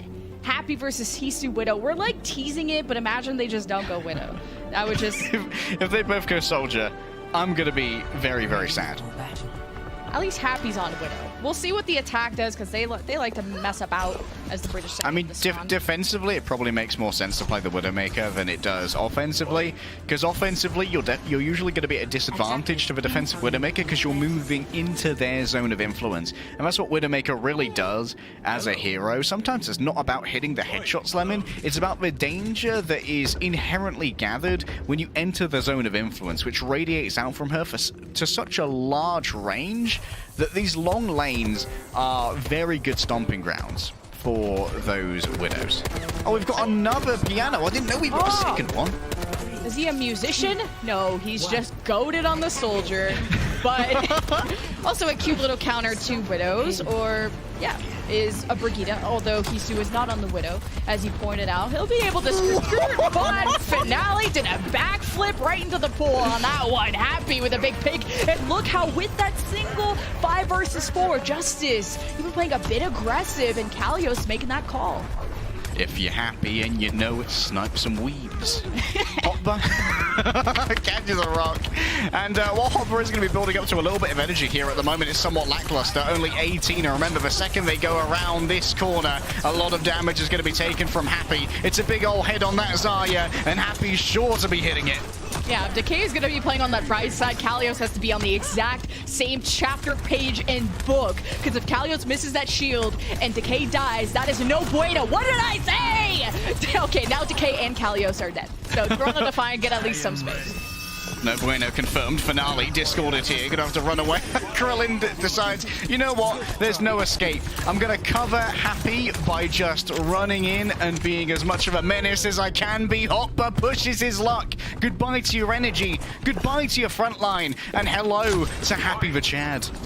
Honestly, it's just ignore Hotba challenge, but you also want to either run her over or ignore her. You don't want to charge her up, but it's very hard. I stunned your Genji, please respond. Oh no, I would never respond to that, but Toronto Defiant are on that high ground bridge, and you see Kalios kind of wants to bully them. He has grab flux, I don't blame him, and there's not going to be a response from Chorong. He's quite far from the sound barrier, as Kalios will be ready to initiate this fight. Happy has Infrasight, he has also headshots, he's kind of goated. Now Justice, do you want to use ults, or do we just kind of want to let this one go? Toronto Defiant have already escaped. Literally goaded with the sauce, goaded with the Happy Meal. Washington Justice are also newly sponsored by McDonald's, so that works out even better. Oh, and... oh, no one can. It's a cool little sponsorship. And Happy certainly going to be earning his McNuggets today. After shot, Hopper is in danger, and there's Vanana wants a finale. Finale says he wants his happy birthday nuggies, and really has killed one. It's better than 0, and especially that Krillin doesn't have Trank. So he'll be gone as Finale claims more scalps. Toronto Defiant are about to cat B. It's a few meters away. Kalios is somehow behind the attack, and, well, just dying on the cart forehead. I think Kalios managed to get dashed past there by Finale when they made the nano dive into the backline. To be fair, there, Finale kind of redeemed what has been a lackluster point A with multiple tests of Happy's aim. And if we've all learned one thing over the last 4 seasons of Overwatch League, it's that if you test Happy's aim, you're gonna lose. More time added to that Toronto Defiant clock as we're adding more and more ultimates, 4 of them, as Finale got in a little too deep and the solo grab onto Decay. You trade those. Now the overhealth started from the rally of Opener. The defense reinvigorated as they go to the right side, and Opener, well, he's opening some faces. He's fragging out, and the Justice, they stabilize. Oh yes, what Brigitte has lost in CC, she has gained in damage at Opener 4K. The era of the main support is now. Move over, Happy. The new boy's got to get himself some glory. And Toronto Defiant here. They finally have a blade, but you have to try and negotiate your way past Krillin's Transcendence here. So what I think would be most useful for Toronto Defiant is to first break Kalios' shield and then use the blade so that the Sigma can't block the incoming Bardic Grenade that would nullify that ultimate. Well, if you keep bullying Kalios, he's going to get grab flux, and I could see him just chatting it up, just solo grab flux Finale. That's tricky to land, though, because Finale might dash out of it. Kalios gonna try it. Not seeing anyone going to Saturn yet, but I'm seeing Finale with a big old sword. He's going after Happy, but the Transcendence of Krillin comes in time to save the defense of the Justice as the Defiant are sent back. I think a little bit of a miscom there from Toronto Defiant. Finale and Twilight were well out of sync. Twilight was in no position to hit a Bardic Grenade, so without a nano, there was no way Finale was going to get any kills through that Transcendence. And guess what? Oh, sometimes the heat is least and sometimes the goose is cooked. And this time Happy is going to be dining well on some goose cuisine. And now has the infra sight, so that is a huge advantage over the enemy Widowmaker to be able to see through those walls. Approaching the area, it's going to be hanging back for Toronto Defiant. There's only a minute and a half remains, Lemon, and 90 seconds ain't many when you've got to move through the Happy zone. And Finale just taking his time. He used recall. He knew Infrasight was up and just did not want to try crossing in front of Happy. Honestly, I would not even look both ways crossing that. I would just straight up not go. I'd get hit by a car because Happy's just that good at Widow. And they continue to hold his defense mid-consecutive fights. A minute 10 for Toronto. Now all they have is a nano. And all this time, Decay's still been holding on to that blade. Decay just hasn't felt the need to use it thus far. Remember to count those bubbles. Hopper's already used one on themselves. Happy might find themselves an angle here as they take a look. Sees Twilight! What in the world was that? Someone call E-Sick! There's no way Happy hits those! All those! Oh my god! And, okay, the Zarya's cool, but she got a lot of health. Okay? Sheesh. Are we gonna be in someone's YouTube video? Do I gotta shout out my mom and my channels? I don't know. Happy. You're cracked. Oh, I can't imagine what it looks like in the Washington, D.C. watch party right now. I'm an ocean away, and I'm losing it. Hisu over on the Sombra now. No, I ain't taking that Widow duel. I'm scared of Happy. That guy, he scares me. Finale's dead. Soon, Velucia will join them, and Hopper's been nanoed. You gotta do something with this front line, and Hoppa needs all the help he can get, especially with Finale gone, and Decay is gonna send more to the Shadow Realm. The last fight for Toronto. 3 seconds remaining. Chorong will get the touch for overtime, but who else is left? Finale joins the party, and he gets thrown powerlifter style, but Kalios is discorded and can't really do much without friends. Now can we? Toronto Defiant at least get some space.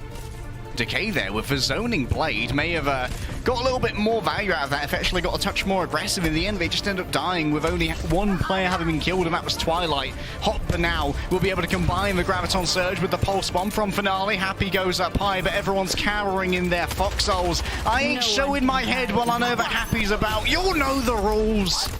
We have to finally see some Sombra. I don't know for how long, though. Overtime, Hoppa throws the grab. Soundbear, Toronto have to dump everything, and the kitchen sink. The Pulsar into the grab, countered by a simple transcendence from Krillin, who obviously wants to keep a spot on the squad, as Happy domes away the competition, and the Justice about to sweep away this payload, and it's only Finale left, and the Tracer swap.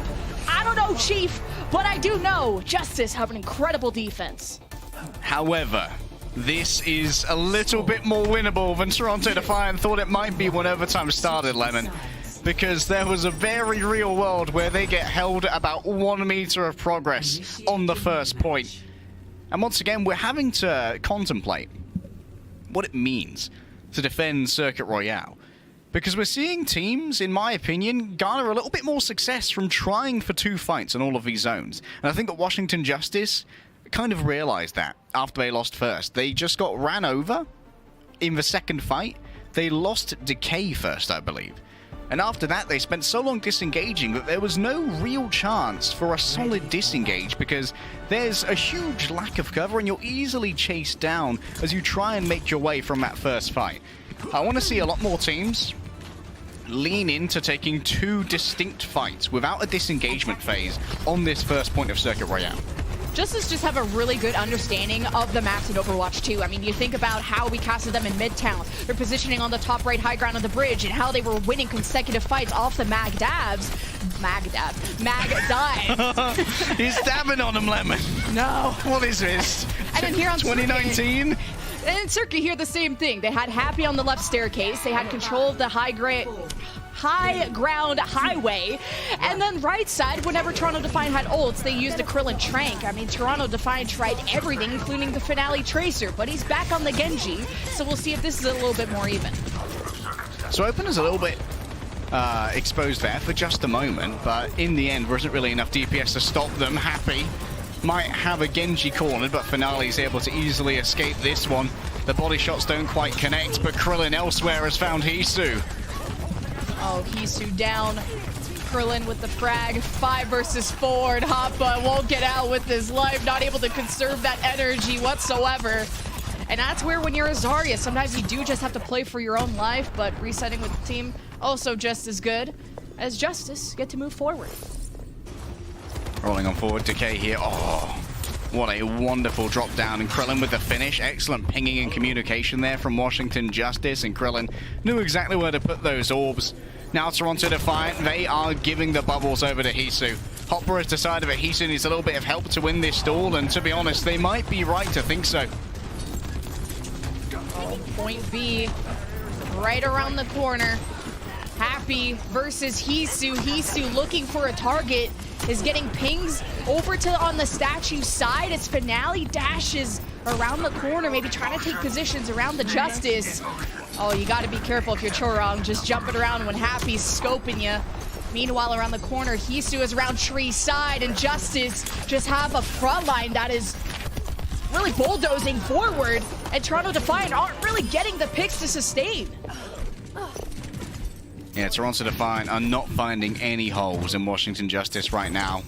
They're only really getting kills when Washington overextend and make mistakes, and even Twilight here getting the bad spawn easily camped. And remember, that Ana, she may be powerful, but she doesn't have his mobility and speed, so it's going to be a while before Toronto Defiant can make a fully fledged re-engagement with their Ana at their back because of the sightlines just a workaround. Banana Blade might be what turns this around if Twilight can land a nade to nullify this Transcendence, but the cart's almost already there, Lemon. It's do or die now for Toronto. Few more. You still have 4 minutes and Decay starts the blade. You have the grab flux, everything being thrown, and Toronto never got any space to touch. The Washington Justice can continue to celebrate as they take a series lead. Hey, that's a nice nano blade you got there. Would be a shame if you had to use it next game instead. Toronto Defiant simply cannot reach the cart in time. Washington Justice playing the pace here just perfectly. And once again, it's been such an impressive display from both the veterans and the newbies on these teams. Opener had a great performance on the Brigitte, a hero which a lot of players are doubting the power of right now. But Opener says, no, man, you're just playing it wrong. We're also seeing like some cool substitutions from Washington of just Mag and Kalios and back and forth. And it's working out, and you're not seeing kind of a big shift in play styles. You're not seeing kind of these big adjustments. But after the break, we're going to find out if we're going to see yet more substitutions, or will Toronto force a Game 5? We'll find out after this.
time for pulse-pounding action.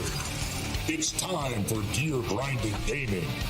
It's time for Overwatch League Season 5. Come on down to youtube.com/Overwatch League for all of the brand spanking new Overwatch 2 action. And this time, it's a whole new way to play. 5 season, 5v5, only $5. Just kidding, it's free. You'll see Jour, Tank Doomfist, Bastion with a hat. Hey kids, do try this at home.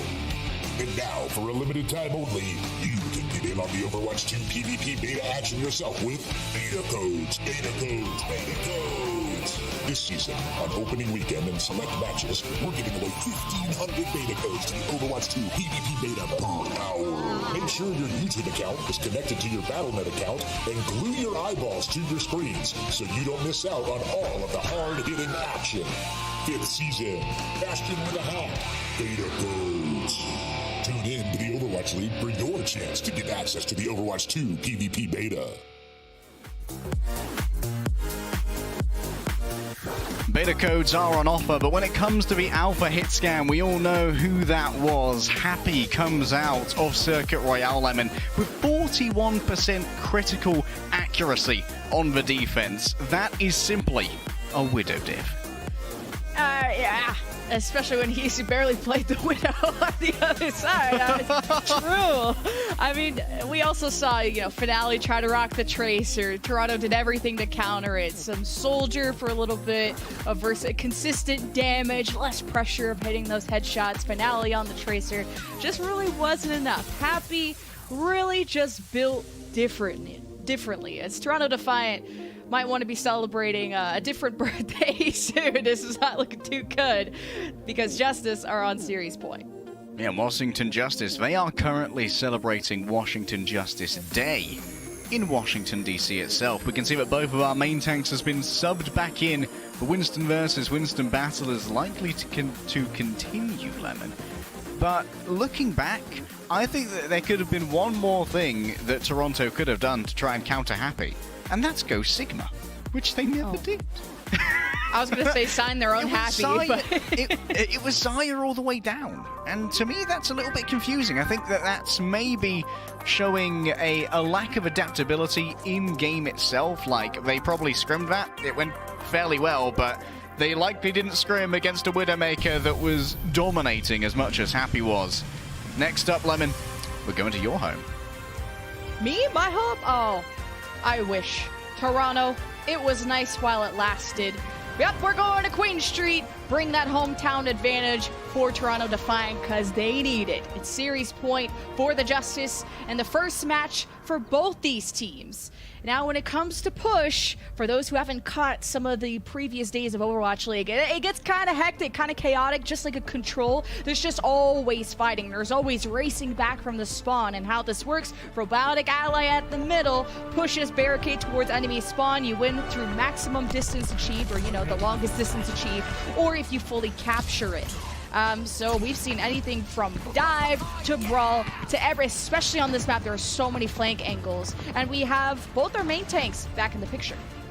That robotic ally, of course, TS1 or Timothy Smythe the First, if you ask me. And both the main tanks have returned. This is a great area for Doomfist, and I'm very excited to see Mag, who some might consider the better Winston of Muse and Mag, to be playing with Doomfist here. And we've seen from both Outlaws and from Atlanta that Doomfist is by no means a less than premier tank. The damage he puts out is supreme. Yeah, Mag can work on these off angles and all the flanks that this map provides quite well. Now, Muse is a big old monkey, so he wants to dive on a lot of targets, especially that back line. He tries to go after that Soldier there, and Happy near statue gets booped away from opener. And that's an issue, a challenge that Muse is going to have to deal with, along with getting anti-healed by Krillin, as the first kill goes in favor of Toronto Defiant, as they're already starting to push that barricade.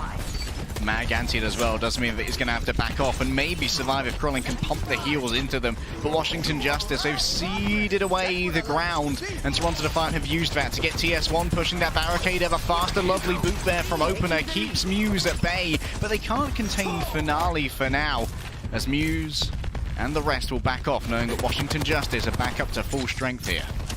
I like the positioning of Happy, especially just being near his supports if he does get dove on. The boops will continue to happen. He can go uncontested there, as a lot of cart push is happening for Toronto to get hit by a pretty big bionic grenade there from Krillin, and Decay punishes, swipes through Finale. But you have a nano available from Twilight. All that damage that they took is paying off. What is this? Not really a moment you want to use it when you keep getting staggered out. Decay might be able to intercept Twilight here. A big sleep could change everything, but I think that Twilight might be able to get away with their life here. The self-heal and Charong picking them up will make sure that Toronto will be able to hold on to that Ana for a second longer, which is imperatively important, Lemon, because the Nano Boost is good to go and likely to be attributed onto Muse to maybe try and bully out Krillin here. Oh my god, Finale!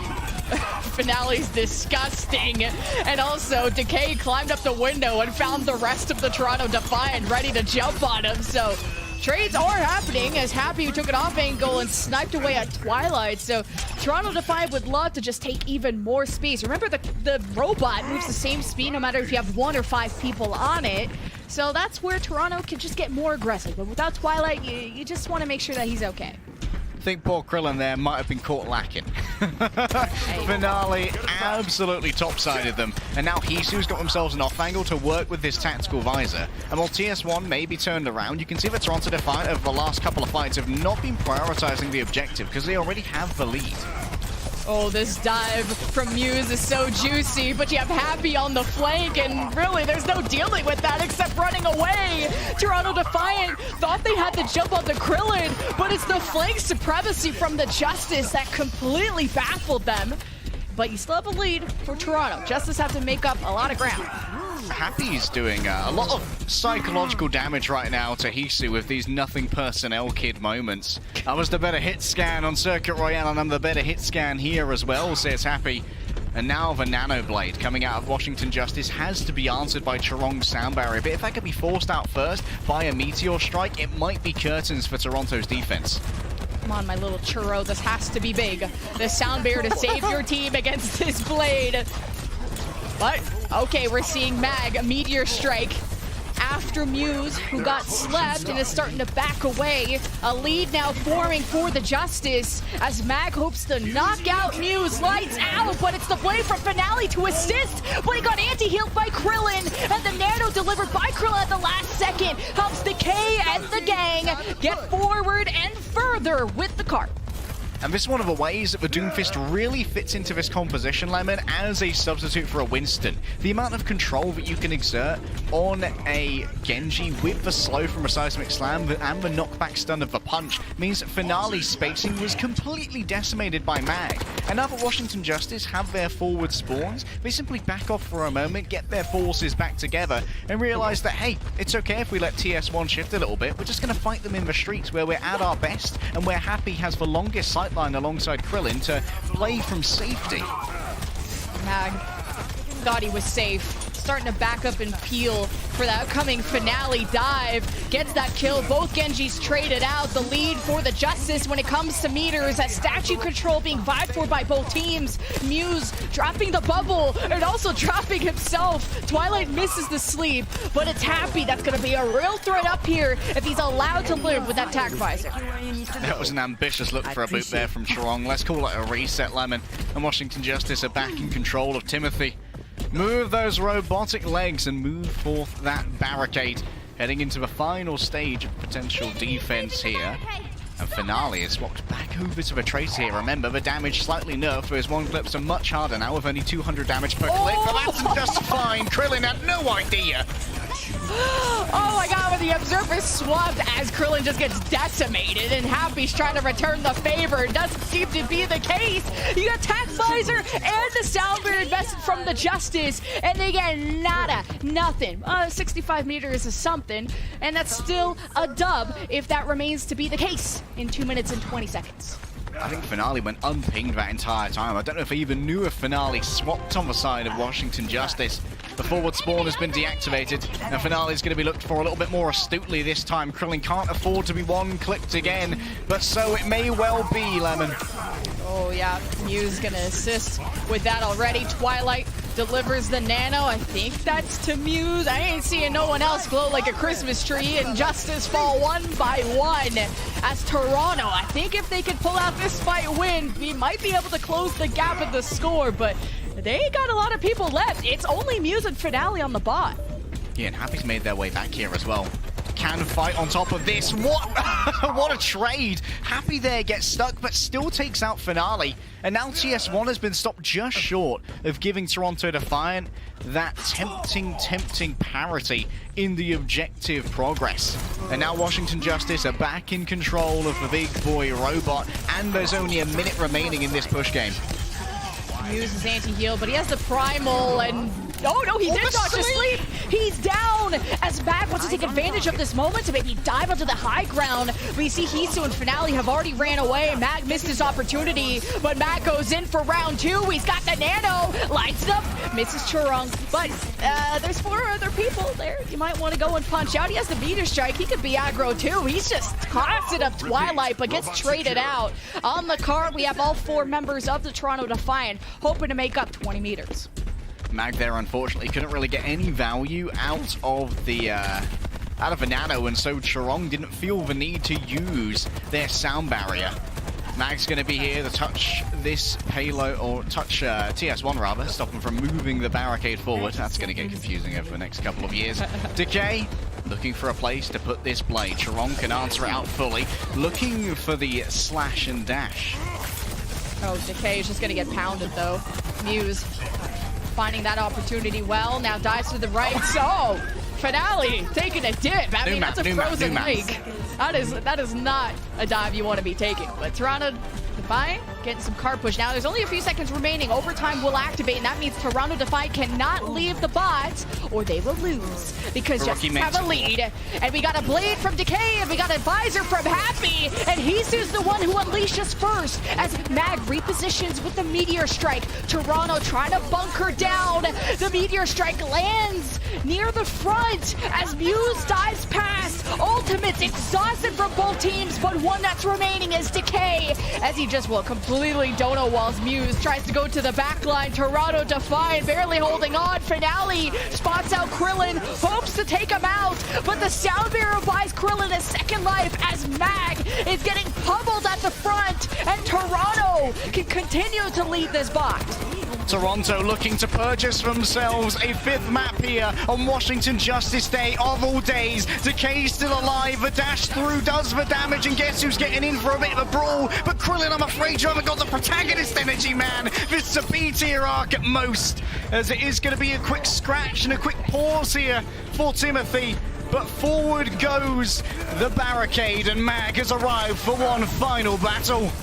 2 meters for Toronto to send us into a game 5, or if Justice wore them away, it's done and it's over! But when will it be the case? Finale hunting down Happy, no supports for the Defiant. Krillin safe in the back, but barely. Decay backing him up, and now we just have to finish what we started. And Happy, Washington Justice Day, it's a 3-1 victory. On their first match on what was in their city, the day of the team, Washington Justice have proven that this roster might be a little bit stronger than the last one. And while Toronto Defiant put up an admirable fight in so many circumstances, Lemon, they couldn't quite win out against the Justice. Oh, that last fight was so scrappy, but Toronto losing, healing, and especially, I think they might have started the dive too before their supports got fully back, and even through the Moira swap, not enough speed, but it got so close. Toronto, I mean, you had the hometown advantage. So incredibly close. I thought that was going game 5 for sure. If only, Lemon. But while we may lament the loss of map 5, what we can celebrate is our player of the map. Of the match, and you guys know exactly who it had to be the second that Circuit Royale happened. Our player of the match has got to be Mr. Happy. The Happy Meal, as you said before. I mean, not only was his impact felt on Circuit with the, what he had, like 40% crit shot chance, the stats were incredible. 11-2 is what he ended, and Toronto did everything from Tracer swap, Soldier swap, even a Widow mirror. You couldn't touch Happy on circuit, and that's going to make his team incredibly scary on that map in particular, but really just his consistency on the Soldier throughout really helped his team. And this is one of the things that's going to make Washington Justice the most scary for this coming tournament of the Kickoff Clash. If Soldier remains as relevant as he has, Lemon, Happy is going to make Washington Justice bloody terrifying, especially in conjunction with the Mag Decay Dive, who have been together on this team for quite a while now, and it's allowed them to build synergy when it comes to the overall formulation of these dives. Well, your Preds are just in the toilet, folks. I don't know what to say. At least the desk's Preds. Everyone is predicting the Toronto Defiant. It really was an incredible match. Washington Justice coming out ahead. All types of upsets. Even everyone predicting the Dallas Fuel yesterday. And then Houston Outlaws. What happened? A little sweepy motion. But this next match won't be a sweep whatsoever. We have the Atlanta Reign versus the New York Excelsior being featured in their second match, and I can't wait. Leg Day and I will be sticking around, and we'll see you after this break. The Overwatch League is brought to you by Upper Deck, the official trading card of the Overwatch League, and by TeamSpeak, the official voice supplier of the Overwatch League.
Hello and welcome back to our Watchpoint game break.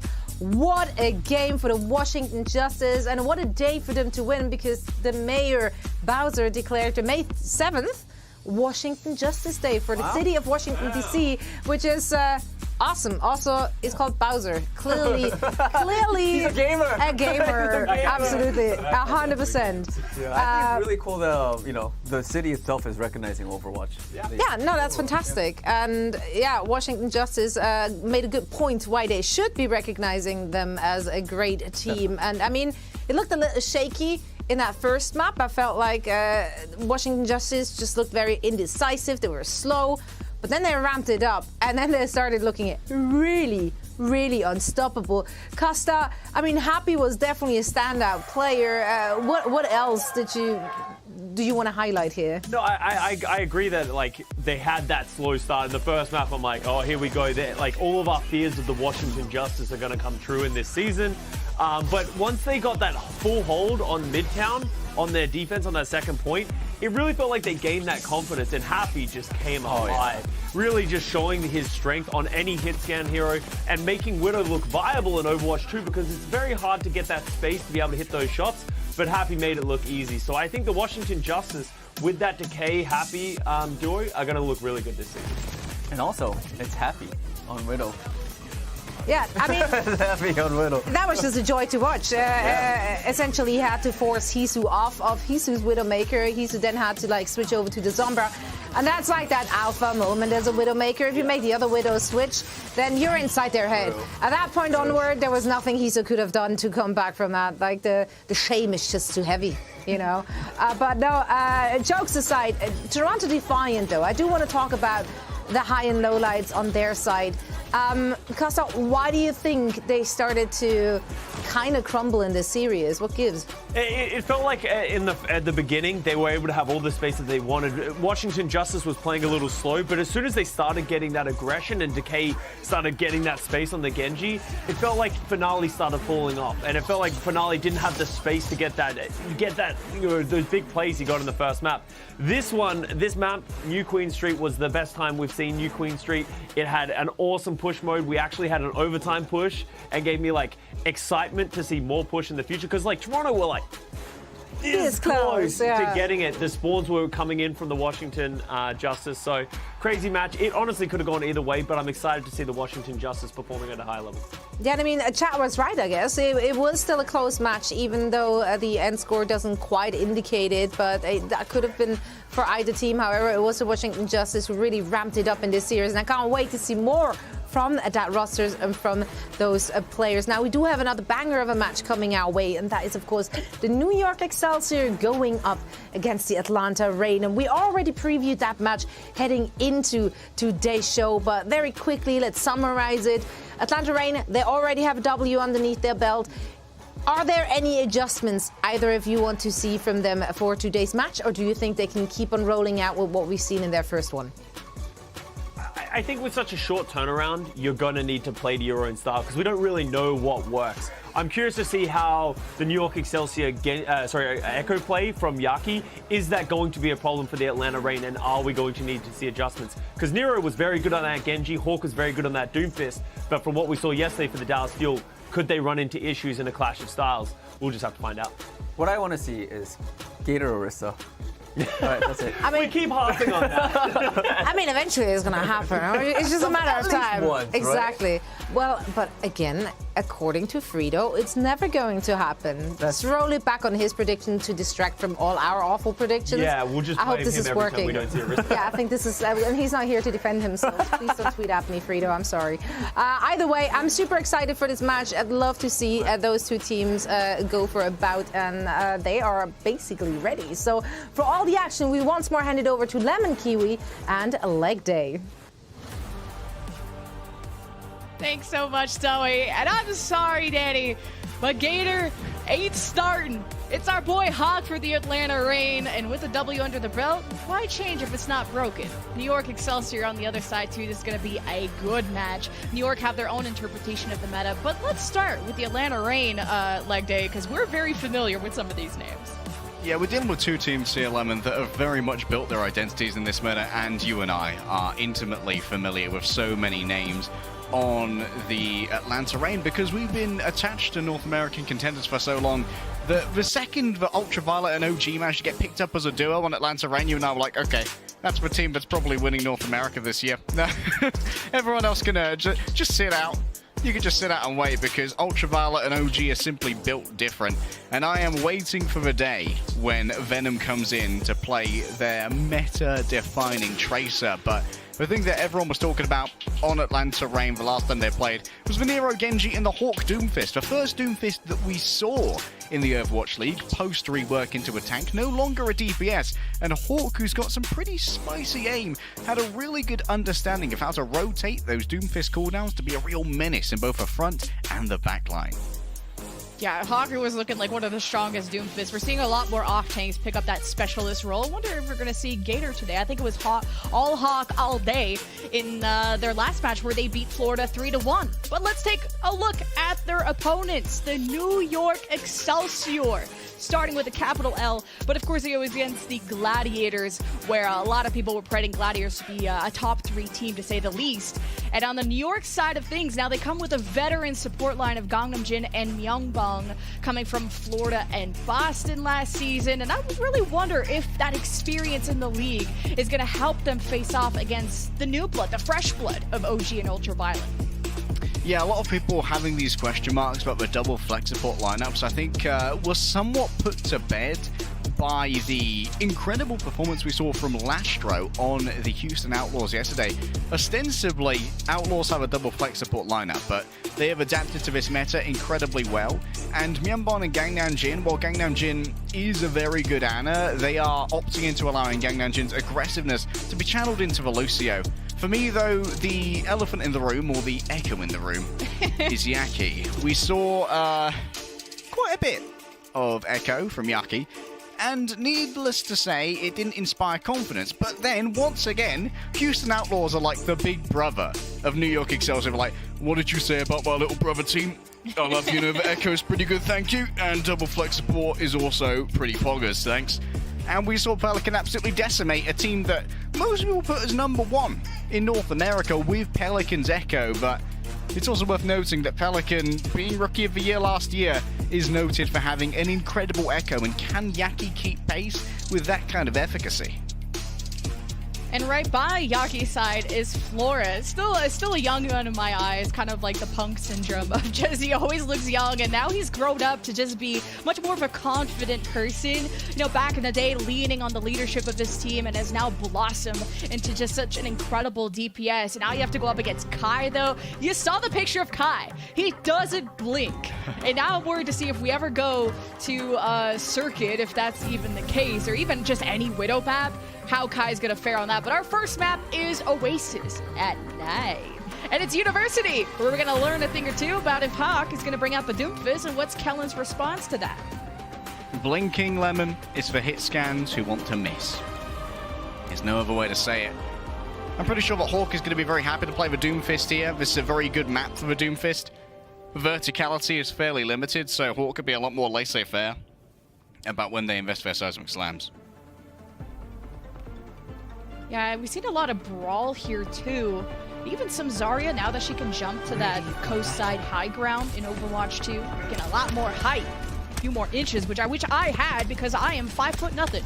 But Helen, for the Winston is all I want to watch, because you would think two dive heroes, but they play really differently. Hawk's going to prefer those off angles. Kellen, depending on how healthy Hawk is looking, either going to go after him or that backline, but you got to dodge the biotic grenades, got to dodge the sleep, the boots from OG. I'm so excited to see these rookies of UV and OG rip it out in the first, I guess, second match.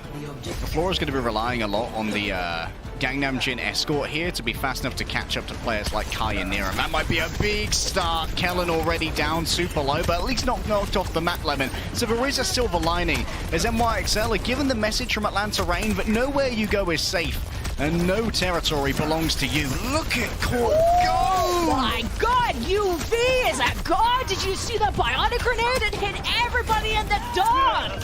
New York Excelsior wanted mini-pack control, they wanted high ground control, and they end up with nothing. Atlanta Reign will cap first. Dude, Ultraviolet's one of those freaks who goes into custom games and builds up the Bardic Grenade lineups. You can see he's pre-aiming that, got the dart in there as well. He's a cringe lineup gamer, but damn is he good at Ana. Even more now, Flora suffers from this, doesn't invest the Wraith form, the invulnerability, instead will simply wait for that Bardic Grenade to wear off. Oh, that's not the jump Kellen wanted. Wraithing out of that situation. Kellen brought back to full health. Atlanta Reign have the high ground control, at least their supports do. But it's Hawk ain't got none of that love. UV was caught on rotations, and now Reign, they want to rotate out of that one. Maybe want to die on the point, just extend this 37-ish%, and New York back in control. And I think a lot of people will be happy to see Yaki back on the Tracer, certainly one of Yaki's best heroes. And I'm somewhat wondering as to why Atlanta Reign have brought Nero into play the Tracer in their own right. They must have big plans to use the Genji in the other maps of Oasis, because if they were planning on playing Tracer the entire time, trust me, Venom would be in. Myungbong, though, taking pressure. The pulse sticks! It hits! But Kellen is out. So you have a 4v4, but... Oh, actually, it's a 5v3. The colors look a little silly sometimes. And New York, down 2. Ain't no shot they're going to keep in this point. And that's Nero showing his supremacy. Also flexibility. The fact that he was popping off on Genji yesterday, and now he's sporting the Tracer. You can tell this guy put a lot of work in the offseason. Couple staggered kills there. Flora decides with Death Blossom simply isn't worth building up to and moves over to the Soldier 76 instead. Prefers the mobility that the Sprint can offer. Kellen thus far yet to build up to the Primal Rage as well, but incredibly close. Look at this, Kai's so aggressive. Ooh, that's an early attack visor too. It got shut down. Yaki was able to sneak into the back line, and New York really got to watch their back. Is he got a meteor strike on top of Kellen's head, Goomba Stomp style, and Primal Rage activated. He's healthy, he's chilling. Soundbeer engaged from both teams as Hawk is sleeping on the job. Control of the point is still for Atlanta, by the way, and it's 80+%. So if New York don't win here, it's not looking cute. Nero looking to maybe clutch this one up. Kai's still alive as well. Myungbong needs to start hitting these shots and certainly hits the nade. Needs someone to come and back them up as Nero continues to apply the pressure. Down to 1-1 asleep. Myungbong's built different, baby. Oh, is he built to stay alive? It sounds like he is. The support pass is being and Hawk knocks him out cold. Now overtime into effect. There is New York jumping in. Kellen and Yaki working together. The flip goes through. And it looks like Atlanta ain't even gonna chance it without Hawk in the picture. Heard you used your sleep on my friend, bro. That's real unfortunate. Now Flora in position to be pulsed. No, not the side of the volley. Stop it, Nero! He's only a little boy! Oh no, that's a grown man. Okay, now everyone is dying. I'm not sure how grown you are. Overtime about to wisp away. Kellen has to touch. He slept on duty. And meanwhile, you have Nero hunting down and Hawk hunting down the spawn room doors. What a dominant showing from Atlanta. 100-49. Are you serious? I've only seen 2 of Nero's pulse bombs so far, but both of them were stuck to Myungbong. Excellent pulse bomb attach rate so far in the break. I'll try and grab you guys some stats about that one. However, now the game is going to change, and I imagine that Nero is going to be bringing out the Genji here. The question is, will Yaki try to do the same? Because the Genjis can be quite well controlled by the Doomfist with the combination of slow from a seismic slam and of course the stun and displacement from that rocket punch. So this is how it happened. Nice nano you've got there, mate. Would be a shame if something happened to it. Yeah, investing your jump just to get to that high ground means you're a sitting duck. And especially once that Doomfist power block is charged up, it has more knockback to it. So Atlanta, with the quick speed from OG, already set up on the high ground. Hawk in prime position to just toss somebody up. But Flora's on the Reaper and wants to apply that very lethal close range damage. He actually TPs to the top with Kellen. And now, well, they didn't seem to make too much of an impact, but they are ready to cap that point. And it seems like New York ain't got much to say about it. Myungbong has been discovered though. Sleeps Hawk on the engage as he has to go back towards Ultraviolet, and Nero's also low. You see New York signaling that as Flora and Yaki hope to pinch Atlanta, but really barely anyone has died through this fight. I can't believe Hawk lives through that. What amazing pocketing there from Ultraviolet. This guy has proven himself to be a premier Ana. I think that between Ultraviolet and Finn, North America or our Western division has proven themselves to be filled with rookie talent on the Anas. Beautiful bardic grenade right there. It means that Flora's going to TP in a little bit too deep for someone with no healing and asleep as well. Ultraviolet is bullying Flora.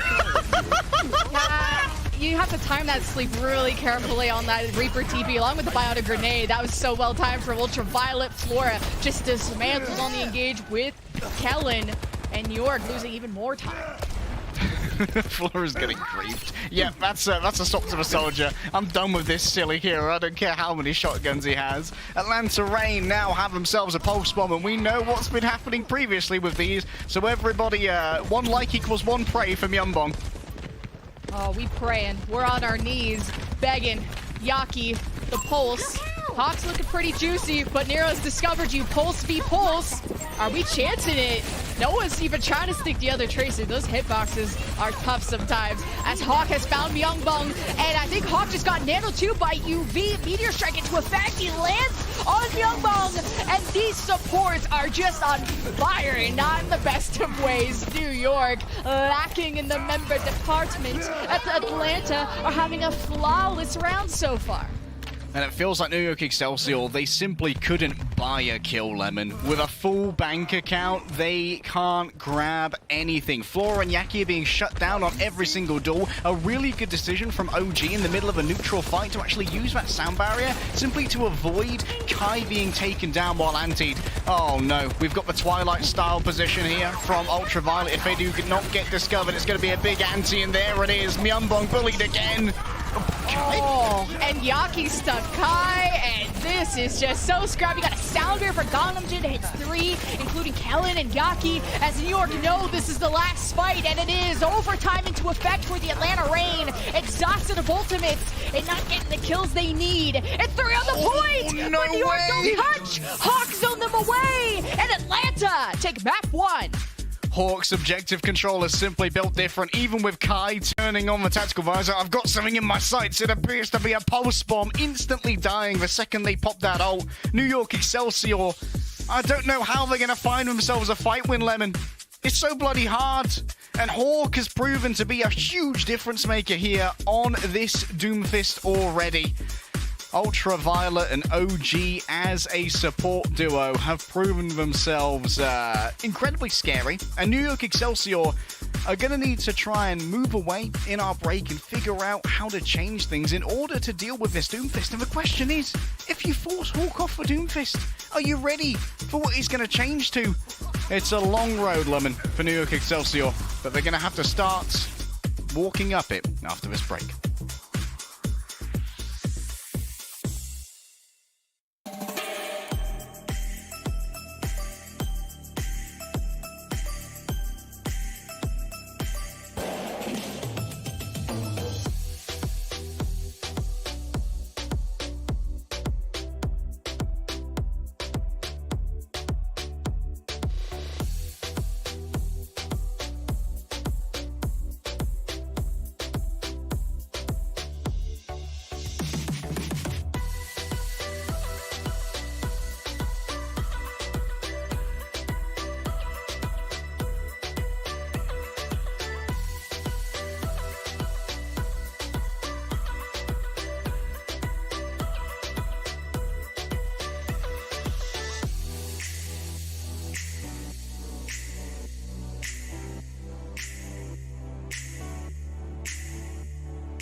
2 shots, dead in the ground, we ain't the same, pull up. 3 rounds, bro, you done. We let it rain, head pop. So look out when we in the zone, don't play around. I got a strap, puts your back, telling you now, we laying it down, yeah. Bands up, trapped out, I bring the darts, gang out. Look, don't wanna fade and drop out, got no clout. Think smart, this crucial. We ain't no average usual. Nah, we let it rain, ain't seen a savage, who you?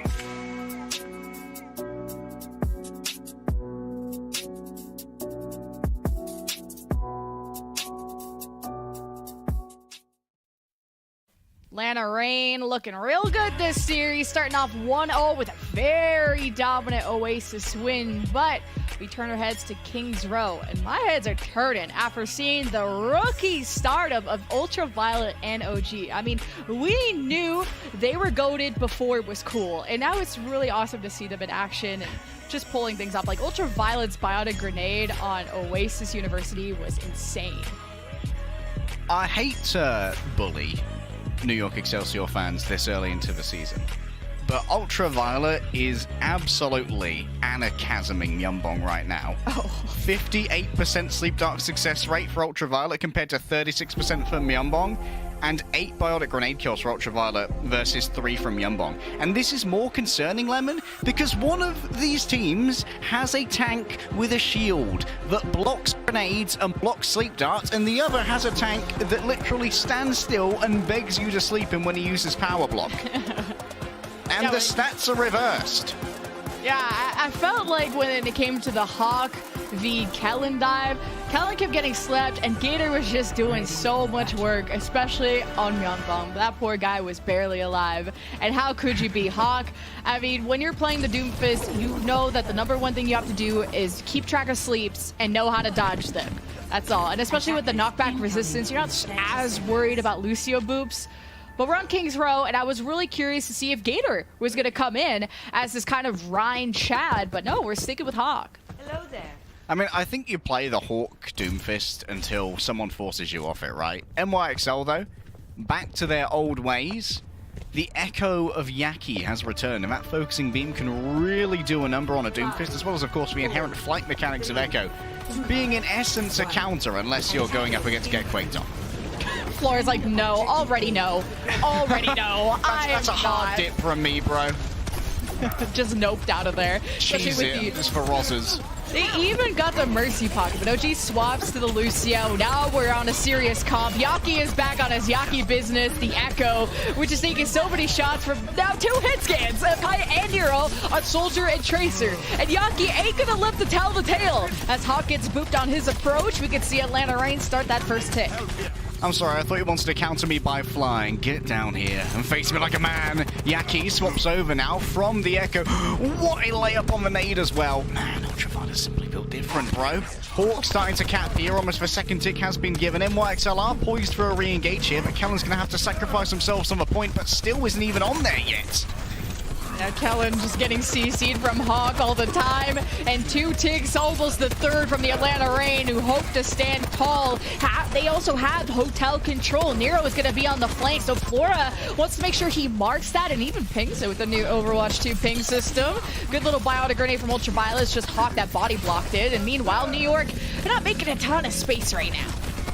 Hawk trying to force in NYXL. Big stuns given over for Sleep as well. You've got to touch the point, NYXL. It's Gangnam Jin who gives it a go. It's a boot to make sure that everyone's off, and Flora has given the nano now. The visor as well to make sure there are no missies to be had. As soon as Flora rounds the corner, it's just a sound barrier in your face, and we'll tell you the story of the OG beat after this, but I don't think he's going to have to eco-check anyone here today. As Atlanta Reign, 98% disengaged as soon as they saw the floor attack visor, but now that Yaki is at critical health, this is a sign to go if you're the offense.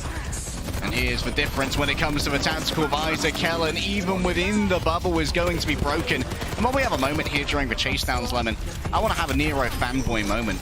And one of the interesting things there was that Nero was at full health on the Tracer and actually shot into Yaki's deflect there in order to damage himself so he could blink and steal the mega health pack, which is super duper cool. That's big brain.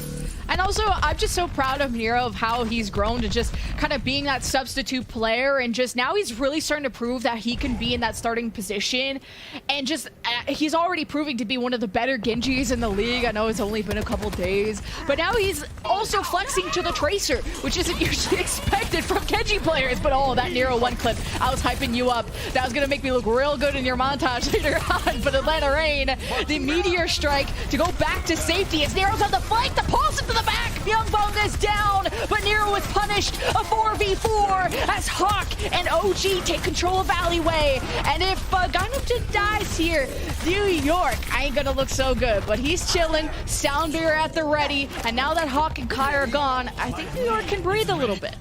Mandem's really been stuck again by Nero.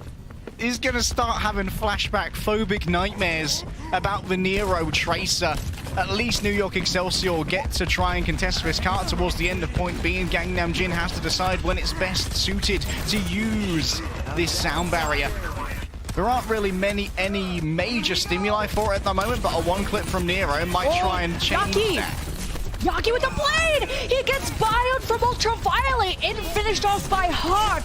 That is a killer. So now plan B, Soundbear, Gangnam Jin, there's the moment. Now Floor is like, if I have the kill, I will tack visor you. I don't even need to aim with this thing. Well, until the patch comes out, you have the crits coming up. Hawk gets nanoed, and well, he's gonna do a pretty supreme job on the front line. And the cart is moving. We only got 2 left from the attack of Atlanta, but Nero's on the flank. I'm not sure if Atlanta are going to keep going. Lemon, NYXL had 2 aces in the hole right there. And Atlanta Rain are wiping their bottom with both of those ace cards. Hawk looking to try and take out the 2nd spot here, but Gangnam Jin too dangerous. And Kellen's turned up with those primal fists of fury to make sure that Hawk can't stick around for long. Doom Fist, I've got 2 of them, mate. A few more meters, 3 of them in fact, for Atlanta on point B. A lot of time remaining. No. As Nero is in deep. He's smelling Christmas presents, so that's where you're gonna actually have a firm and solid reset for Atlanta. All right, but Atlanta Rain, now they have their playmaking ultimates. Everything was used from NYXL in that previous fight to keep it stopped here. 5 ultimates, but admittedly, they did buy success, no matter the price. And now Nero's got another pulse bomb. 1 like equals 1 prey, boys and girls. Myungbong better Gets a stick, but attack visor from Kai. That's what I want to watch, but Yaki can only deflect so much. Kai, he's got the unbranded sneakers on. He's found Yaki. He's on the left side. Kai can't be stopped. And there's the stick you were hoping for. Nero with the final 3K, and Atlanta get point B. Oh, Atlanta, 2.5 minutes now to try and finish King's Row. Admittedly, New York Excelsior moving over onto the Genji Soldier here. They've been able to play up against Atlanta Rain a touch better, in my opinion. Pretty successful on that B point, even if their ult efficiency wasn't as good as one would like. Good tracking of Nero's recall, and now Kellen can get aggressive. Yeah, Kellen saw Nero back away, maybe even recall, and that was the moment to re-engage. Now the defense playing the safe, you might as well. You can farm up Yaki's blade and your ultimate winning condition as UV. Ultraviolet might want a Nano Hawk, which has usually been the prime suspect for that Hawk. Not even going for the high ground position, has spun out the backline, knocks out Flora Cold with the charged fist, but doesn't get the finish he was looking for, wants to go back and peel. But Hawk, Meteor Strike in the air, where is he repositioning? Even deeper into the spawn to kill Myungbong, and Nero is going to assure of that.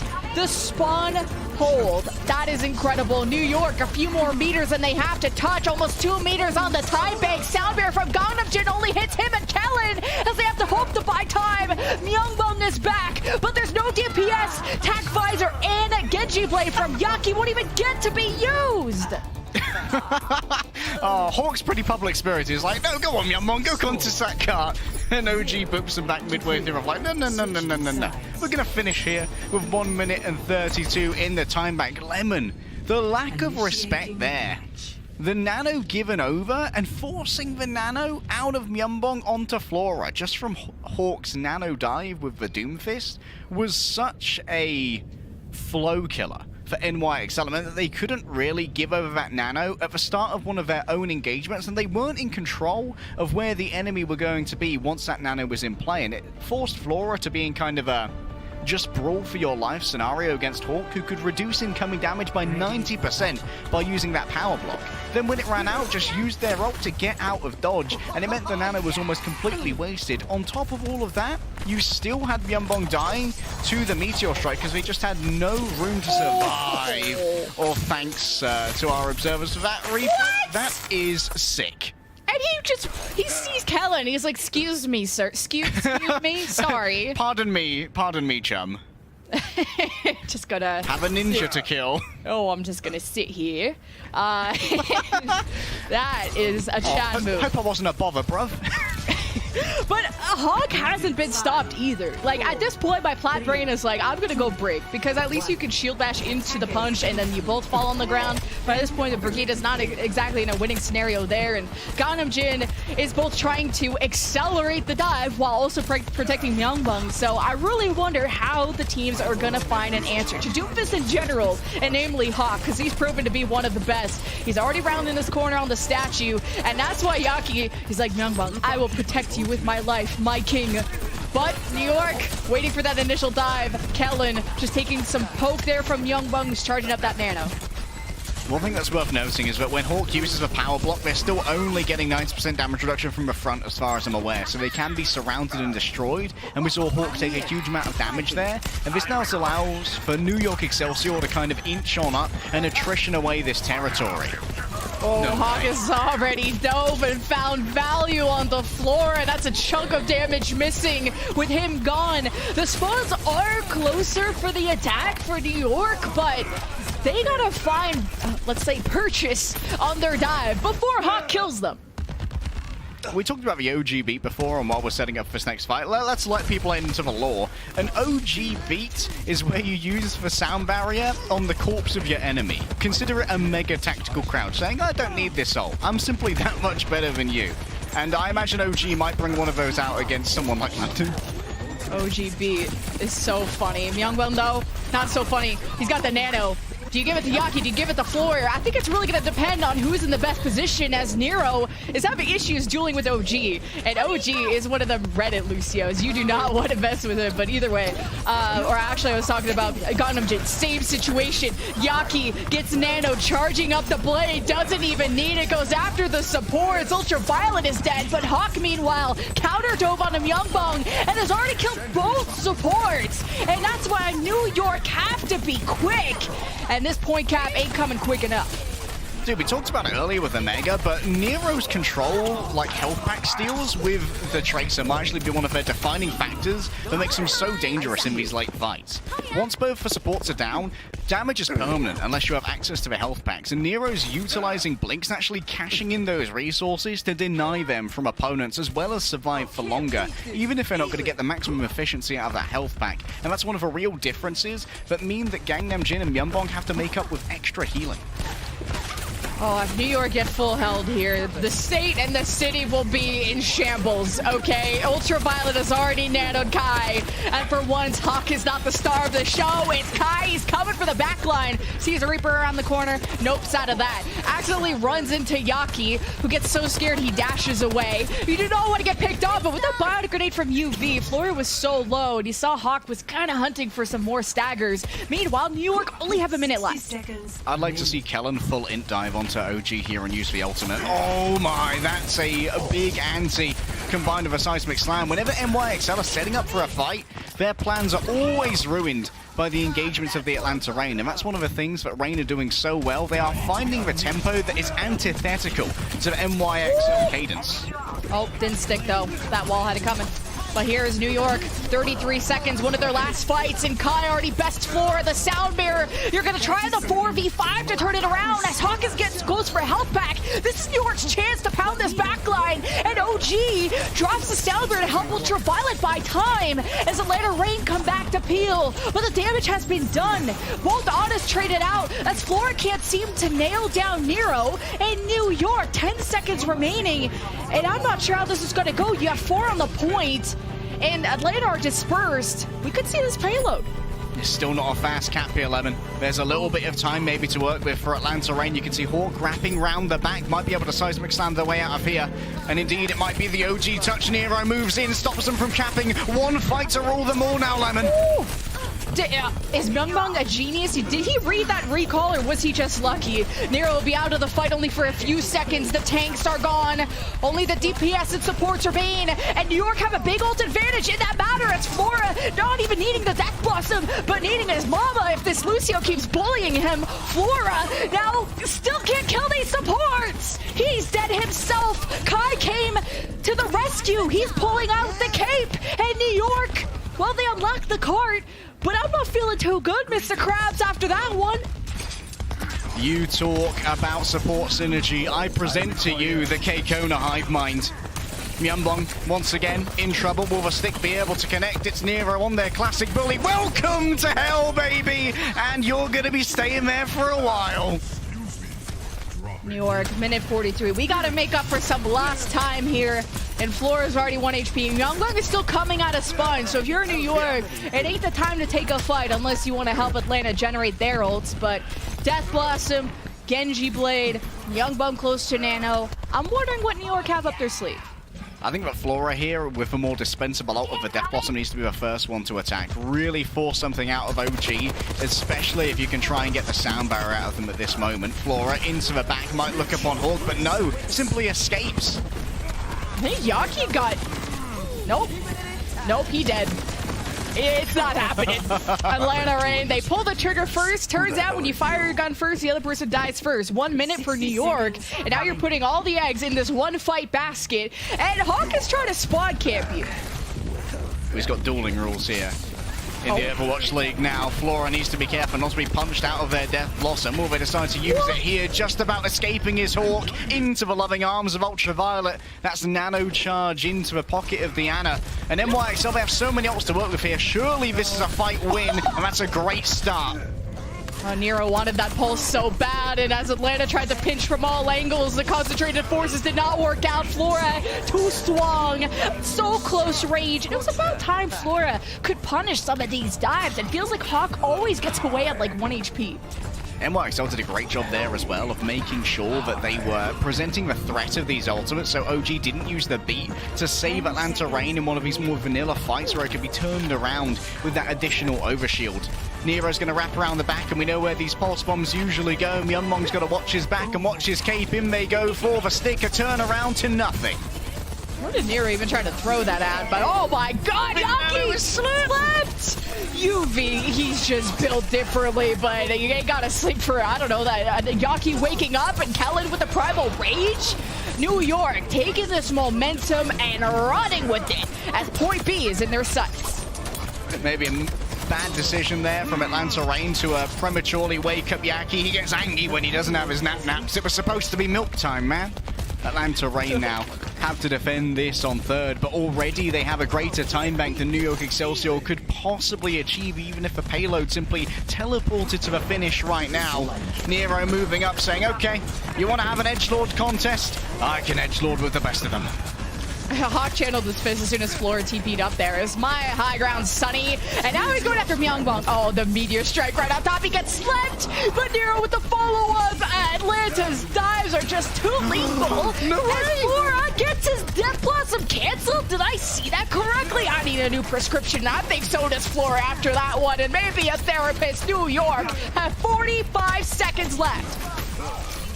Oh, did you see him bounce off that crate as well? Yeah. Flora expends the ult, realizes that today Reaper just ain't it. Moving over to the Tracer instead, much better for trying to chase down both Nero and Hawk. And this means that Kellen's now going to be in a little bit of trouble. Nero can do so much damage, so they head up into the window as Hawk behind gives over a little bit of CC. Where does the Nano go though from Ultraviolet? It's on the visor. Oh, Kai, he's anti-healed. He cannot be stopped. Claims to, and New York just keep getting displaced on these dives. They just can't seem to coalesce. And even through a nano investment on the Kellen, not enough to put a single dent into the Atlanta Reign. Floor gets the last touch. New York with their last chance. Kellen takes too much poke. Kai lasers him down. The sound barrier, the OG beat for the Atlanta Reign to end this map in fashion, as New York haven't gotten a single kill this fight, and Nero lets it Semaine and New York are dead in the water, and Atlanta go to series point. Finally, we see the macabre ballet of the Death Blossom, and in the end, it does manage to pick up a kill or two. Atlanta Reign showing off a little bit more versatility here with their swap around for DPS picks. And while NYXL did do a lot better here than they did on Oasis, Lemon, it's still not enough to be able to win a couple of DPS duels here and there. Right now, Kellen is looking outclassed by the Doomfist of Hawk. Every time Kellen just starts breathing, he gets looked at by the entire team. Kai, all he had to do was just play from Narnia and shoot Kellen on every engage. And that's really just good positioning from Atlanta. When you are against a Winston, just stay as far away as possible. But Hawk has also been able to inch himself close enough where he doesn't have to take as much poke. And also Floor going to a Reaper means he doesn't have the range that Kai does. So Atlanta showing that they are topping the charts when it comes to Preds. In New York, different interpretation of the meta, but maybe interpreting another L. We're going to find out after this break if it'll be a 3-0 or not.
Overwatch League pick'ems are back and better than ever. Make sure to make your picks every week during the Kickoff Clash qualifiers to win cash and new prizes like OWL tokens. And this year, you can make your picks on the mobile app. Isn't that just so damn convenient, Lemon? Yeah, our desks are going to come out dry on this one. I think they did predict Atlanta, so they'll come away with something, including some OWL tokens and other cool prizes. They're on their phone in their little Scooby-Doo van, just clicking away at the Atlanta Reign. How could you not pred for them? They're 2-0, and it's been dominant showings, including a 2-0 on Oasis, and almost full hold on Kings Row, and York hoping to turn their chances around on Route 66, our third and final map.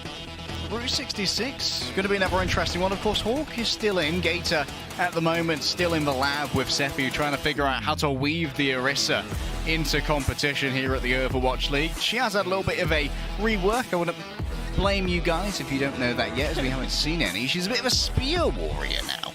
Less of a shield maiden like Brigitte.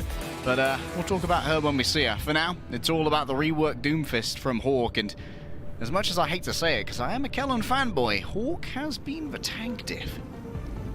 Hawk with the big block. Hawk, it's just been... Nice Hawk. Nice Hawk. Have been incredible. Showing truly the peak of Doomfist. All the one tricks, celebrating that this can be their time to destroy the ladder. I was not really high on Doomfist when he first came out, because as an auto main, I see a lot of drooling Doomfists in my games, and I think it's the easiest sleep in the world to hit. But Myungbong, as amazing as he is, hasn't had that same look, because Hawk knows exactly when to dive and how to dodge it. Well, one of the interesting engagements we saw in, I think, the penultimate fight of Kings Row was Hawk actually making the engagement onto Myungbong and dodging the Bartek grenade using the Meteor Strike, which was really, really cool. They played just out of range so that Myungbong couldn't heal themselves with the nade if they were going to hit Hawk as well, and so they decided to get aggressive on Hawk, and Hawk dodged it. Really good timing and really cool Doom mechanics. Dodging some Widow Snakes too. I'm always like noping out of there, just like Kai did on Kings Row. As New York were trying to take cave control, mainly Yaki, Kellen, all there, but they all get stunned up. And how did UV not die? Or sorry, how did Myungbong not die there? But nonetheless, Hawk finally gets punished. He can't keep getting away with this, as Atlanta will take a second to recoup. Well, that's really cool in that NYXL decides to actually take a fight in a place where UV they knew didn't have an angle for a nade. And it meant that Myungbong could actually be healed up there just from Gangnam Jin pressing the E and amping up the Lucio heals. Oh my goodness. Oh. Was that both for supports in one dash?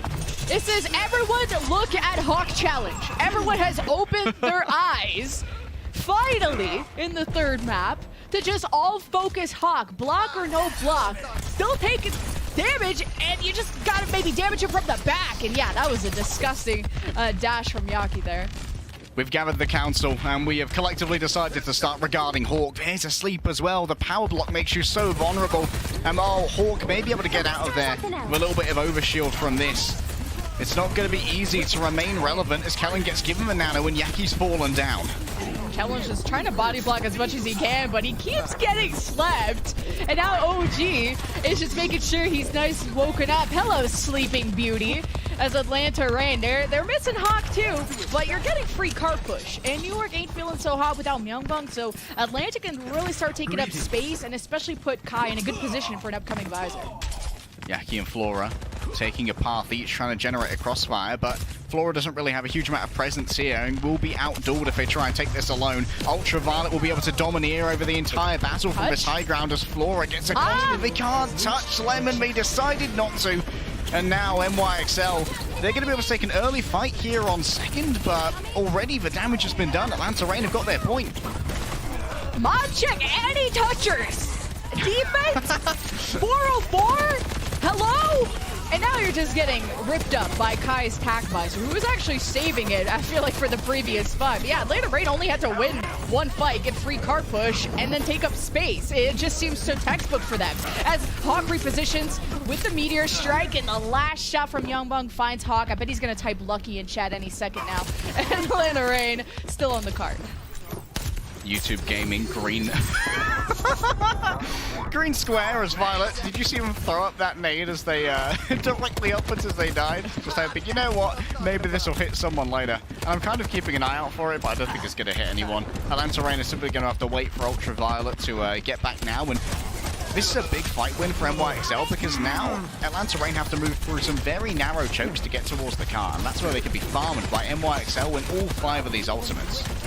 Oh man, where is Kellen when you need him? Oh, the sleep!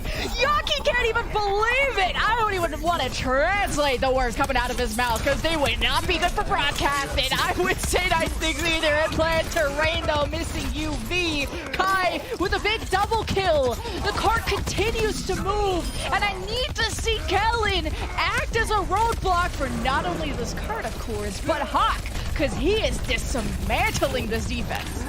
Kellen trying to find OG, but the tricky footwork with the skates will bring OG to safety. And now this is a 3-ult fight from NYXL, and they don't have control of a cart.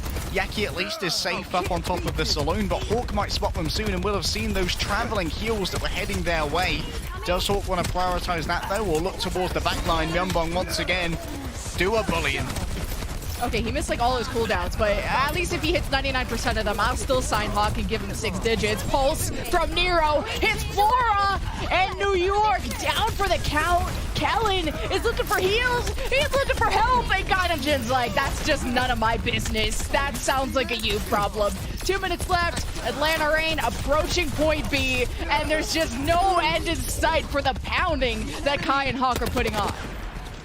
Gangnam Jin might be able to escape, but unfortunately it's just going to be to an angry team who are upset about losing yet another point here.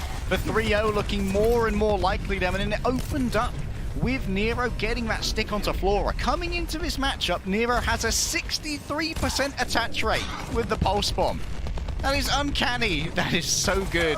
And Nero getting this much value out of their ultimates on Tracer is so scary. Hawk repositions with the meteor strike. Right in the eye of the tiger. New York down, staggered, continuously trying to take a fight on their terms. Tac Visor slept. Kellen Primal slept. What can UV not do at this point? New York seemingly like they had an answer to Hawk at the start of Route 66, but now more focusing on a backline counter dive. Yeah, Kai with the Tac Visor. Hawk just shoveling them back 6 feet under, and Atlanta Reign cannot be stopped. Hawk got the charged up fists and delivered a triple stun to NYXL, so no one could support Flora as they went further forward. Now the cart begins to sail towards the goal, and yes, it can be touched by Flora, who blinks on in, but already all of their cooldowns are gone, and Kai set up on the high ground can reign freely over their fresh Kingdom Lemon. Win condition, help Yaki, Rage, Kellen close to Primal, Yaki is anti-healed, more time for Atlanta Reign, Nero pulses Milkbug in spawn, Yaki is gonna have to do this vanilla style, Kai with the healing pad, OG with the assist, Flora and Yaki shut down, barely any kills from New York as a Primal Rage from Kellen will buy them time, and the cap in front of their eyes, Atlanta with a minute 44. The York 9, that was really winnable as well. Atlanta Reign, they were on a timer there to get that cap because they'd lost out on Kai, who was a huge majority of their damage. And New York, Lemon, they were so close to their spawns. Myeonbong had already returned from being pulsed. 4 players were alive, but not one of them was touching the cart. That is an absolute travesty, and I am frankly disgusted. I have no words. Yes, I'm losing my vocal cords because Atlanta Reign win back-to-back-to-back fights. I barely saw Atlanta Reign break a sweat except on the point B fights where maybe they lost 1 or 2, but they never fully really disengaged. Except the time when you saw Ultraviolet throw his anti-nade like a graduation hat. But beyond that, New York struggled to just stabilize. Oh, OG with the boop. It's an alpha Lucio. It's a Lucio gap. That's mad. And I know why Kellen left. Like, the convo was obvious. Just like, Kellen, go Primal Rage. You can only do damage up close. Go and block Ultraviolet. Make sure that they can't bring out all of this healing. I'm going to be on cart. And OG said, oh, no, you ain't. Get that garbage out of here. Hawk just emoting in the spawn room doors.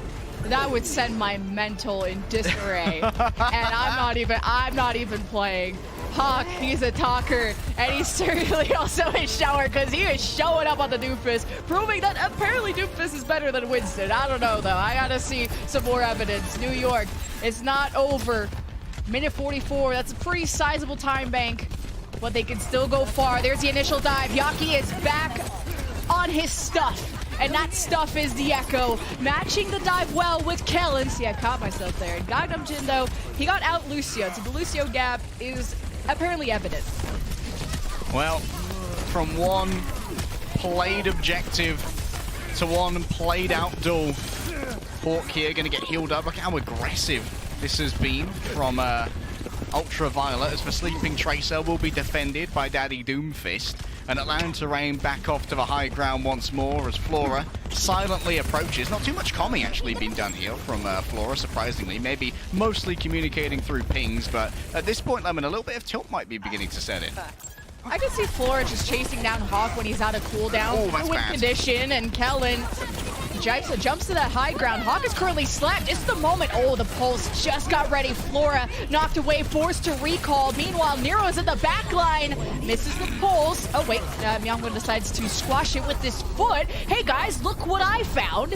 Yaki is slapped with the nano that Myungwon just gave him for Christmas. And Hawk is going to style away. Someone please make a gif of Yaki rolling his eyes as he gets the kill with the nano and gets slept is like a martyrdom play from Ultraviolet there. That was a beautiful eye roll. I feel it. That is a vibe, that is a mood, and that is potentially exactly how New York Excelsior are feeling right now. Yaki close to that duplicate, but Atlanta Rain, they're well ahead in the ultimate generation thus far, and half of New York's time bank has already been expended. All right, New York fans, they need your support. Time to get hyped. Minute 44, not a lot of fights left. Kai, the final boss. He's just ripping through the competition. Everyone is playing hide and seek, and Kai is looking for prey. New York down 2, Atlanta yet to be dented on in this fight. And even Nero chases down Flora. Another diff to be seen. The good news is the New York Excelsior didn't use anything in that fight, Lemon. But the bad news is that Nero has another pulse bomb, and that means Myungwon's life is very much limited right now. OG has the sound barrier ready to go, but when do you invest this? Are you going to try and counteract what could be a copy of the soldier from the Yaki duplicate? Oh, Nero's like, you keep looking at me funny, I'm going to give you this pulse. And Flora trying to do the same thing sooner. And Kellen slept again! Where's the Kellen sleep count? UV is just doing too much. Calm down. This is your rookie season. Going for rookie MVP. Kellen, Soundbeard, still trying to do work while he missed half the fight. And New York, I mean, the wind is out of their sails. You got a duplicate from Yaki. He thinks this is winnable. He's telling New York to re-engage. He's close to a pulse. Yaki and Flora working together. Still can't lock down OG, but they've gotten rid of Nero. Pulse connects on the Kai. New York 2 meters away from capping. And Hawk's going to have to be the one who stays on this card. Doesn't want to with Banana, would rather use that damage more productively. And now Yaki's coming in, close range, trying to make the difference. Hawk can't do it by themselves. And Kellen's melee fills the kill feed. Unfortunately there for Atlanta Rain, Kai and Ultraviolet kind of got split up going on a flank towards the back. And it meant that they were super vulnerable to the rest of Atlanta Rain being dove upon by New York and not having a line of sight on Ultraviolet for the mainstay of the heals that the Ana provides. Now we head on to the second phase, and I'd like to see Atlanta Rain invest super heavily in this next fight to try and lock down these choke points and really start taxing the time bank. just like Hawk is known to do, going after Myungbong. The Meteor Strike, Myungbong got sped out by Gangnam Jin, but still gets chased down by Nero. And I mean, New York, they can't protect themselves. They can't even kill back. And I hate to be the bearer of bad news, but it took them till overtime just to get that to point A cap. So this is a severe incline that New York have to overtake. Like, I'm talking about your treadmill is at level 25. Like, I'm sweating after 5 seconds. New York have to work so hard just to finish this map. Nero finding someone in one of his narrow corridors is almost bound to get a stick. Almost a one clip there with the melee as well. And simply backs on off for a moment, camping the disengagers. Oh, Kai. Oh, he had to reload. That sucks. He almost killed Myungbong, but don't worry. If it's not Kai, if it's not Hawk, it's going to be Nero. One of the three is always hunting for Myungbong. It's honestly respawn simulated for these supports, and I feel real bad because I'd be called for retirement if I had to die this many times. And New York, it's tough for them to have the same value in the opposite backline, but they are getting some cart push. 50 seconds remain, though, for New York just to get point B. A new priority has been generated for New York as well. You've got to get Kai off of the high ground. Might be near untouchable up here as Ultraviolet just continues sleeping these nanos. One's given over onto Yaki. Oh, the sound barrier to New York holding strong against the dive that came in from Hawk and the gang. But Ultraviolet's missing, not a lot of heals. OG is low, no supports for the Atlanta Rain. And New York, this is a huge chance for them. If they can kill Hawk here, they can push the cart to point B and stagger them. But killing Hawk is apparently an impossible task. He just won't die. Kellen eventually gets it done. And New York have got a new strategy now. When you're going to give over the nano, you have Kellen dive in first and put that bubble directly on top of Ultraviolet so that they cannot connect the sleep. Yaki waiting for someone else to come in and back them up as Flora's chase down Nero. But Hawk can make a haphazard engagement and still get out for free by using this Meteor Strike. Ultraviolet spared on the flank. Both of the utilities are available, but who will be the victim here, Lemon? Oh, UV held to sleep too. The bubble drops. UV can't seem to get the monkey off his back, and Kellen looked like he was holding the top right cave. Kellen finally seeing some glimpses of hope as New York cap point B and get an additional minute 25. Okay, Kellen, the primal juggle mechanics. I see you, buddy. Not being outdone by OG that time, even if OG does survive. Kellen popped the primal after, I believe, baiting out the sleep dart with the shield. And that allowed for a 1 versus 2 that made sure Atlanta Rain were without healing. And now Kellen, of all things, swaps over to Vazaya to try and potentially evade, make Yaki a little bit more hardy on these dives with the bubbles. 1 or 2 fights left for New York. This duplicate has to be huge. I wonder if he's going after Kai. Can he even try the Doomfist or even practice on the Doomfist? I'm thinking if he can spot Kai, but he's pretty deep on top of the American truck there on the left side. That's the main ultimate we got to watch out for is New York trying to poke their way, see if they can get Hawk low enough for the focusing beam to get the finish, but killing Hawk has already been so impossible, but with the bionic grenade from Myungbong, maybe Hawk can go down now, but just now is Kellen able to claim that. New York need to take this momentum and run with it as the nano is given to Kellen. Yaki copies to Lucio. Go off, I guess, Queen. But 15 seconds, if you don't win now, you ain't winning never, New York. We need more sound barriers, says Yaki, but unfortunately the timer's going to run out on that. Kai with the re-engage, the tactical visor, plenty in his sights, but unfortunately all of it is death. Flora gets too close, and now they can roll in with the sound barrier. Banana as well. Lemon, it's almost unwinnable.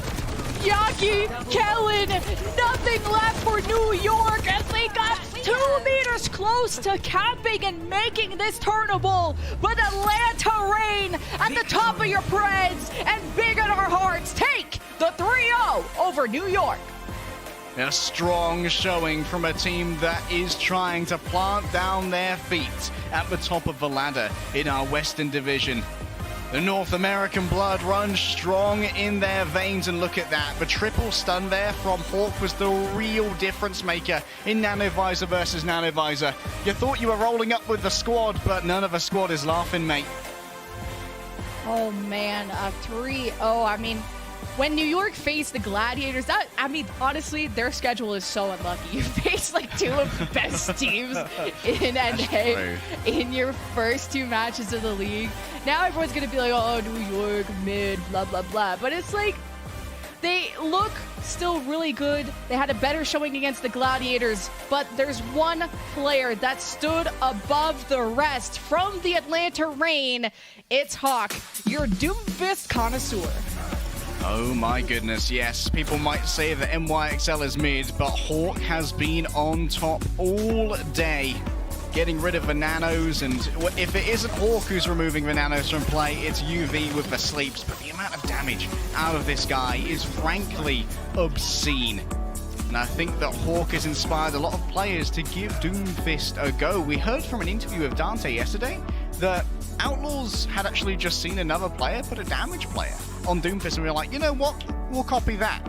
It's a different modus operandi over at Camp Sephi. They're like, you know what, Hawk can aim.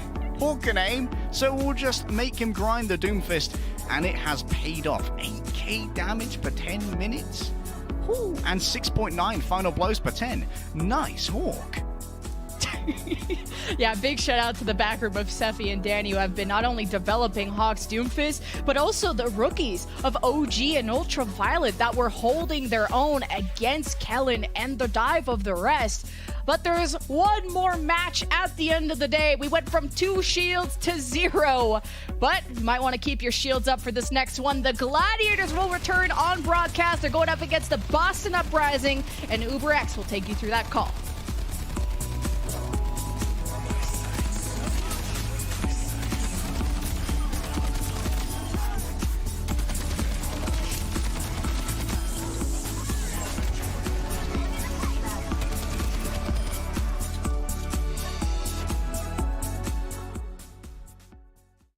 Official trading card of the Overwatch League. And by TeamSpeak, the official voice supplier of the Overwatch League.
Count.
Hello everybody, welcome to Game Break, and we are joined here now by OG from Atlanta Reign. OG, congratulations. How are you feeling? Thank you. Feeling good after that win. Bit of a beatdown. It was a beatdown. It was a very fast series for sure, and you guys did amazing. I want to start off by asking you just a simple question. You know, you're coming from contenders into the Overwatch League. How was the transition for you? Were there any difficulties, or was it any easier because you had Ultraviolet coming into the same team with you? I'd say it was pretty smooth sailing, this team.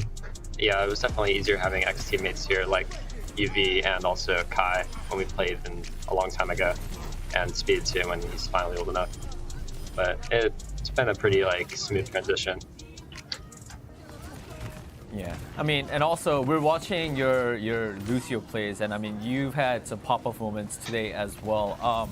Just out of curiosity, because this is Overwatch 2, did you have to change up your playstyle when you play any heroes, any main support heroes? Yeah, definitely. I think there's so much more individual value when you play 5v5. The game's so fast-paced. It's really important that you're able to secure those extra kills in a fight. It could really make a difference. Would you say that it's a lot difficult now, or would you say that is it easier at all, or what's your opinion? It's different. Because DPS definitely feel a lot stronger on you, but they're also getting less healed because of the combat debuff. So it's just different. Just different. All right. Well, OG, again, big congratulations on the win, and I hope to talk to you again soon, man. Yeah, thanks for having me. All right. Thank you. Let's go back to them. Them, also known as us. Thank you so much, It's kind Danny. of weird saying, okay, let's go back to us. Well, no one forces you to say Yeah, I that, know. actually. That's I just keep doing it. completely up to you. No, but I love it. It's charming. I'm just gonna keep doing it. Never change, Danny. Never change, Danny. I will never change. We love you. We absolutely love you. We also love hearing, of course, from all our new players. We have so many rookies in the league, so it's great to get some insight from OG here, who has had a phenomenal performance so far. What a great debut for that backline caster of the Atlanta Reign in the first match and also in the match today.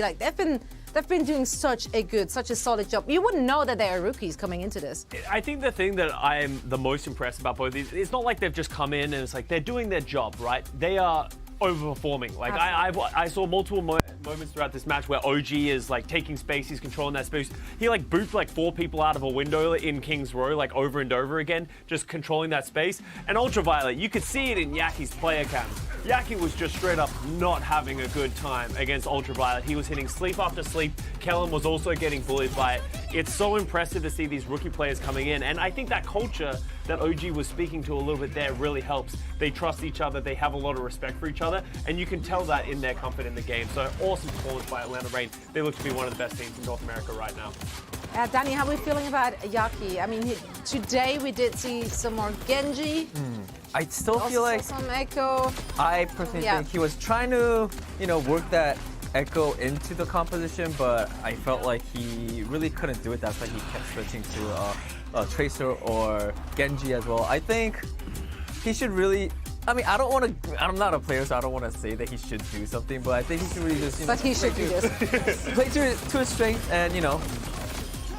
But you're right. You're really right. Like, all you can do if you're going up against a team with so much confidence, who plays so oppressive and so aggressive, you have to play to your strength. And for Yaki, like if one thing doesn't work, like then you got to switch it up, and it still doesn't work. Well, that's tough luck. Well, it's like we saw, Nero in this match. He's played so many different heroes. He played the Genji, he played the Tracer, he's played the Echo in the last 2 days. So it's not like you have to be locked into one thing. For me, the big problem with the New York Excelsior right now feels to be their backline. I don't think Gangnam Jin on that Lucio is having the same level of impact as a player like OG, and I just don't think that Numbong's getting the same effectiveness as Ultraviolet as well. So it's not just one thing. It's not just Yaki that's a problem, I think, for this New York Excelsior team. They need to go back to the drawing board, find a style and a way to play to their strengths. Obviously, they've had some hard matches, but I want to see better things from such a incredible franchise throughout the history of Overwatch League. Absolutely, and fans, don't despair, because this is just week 1, day 3.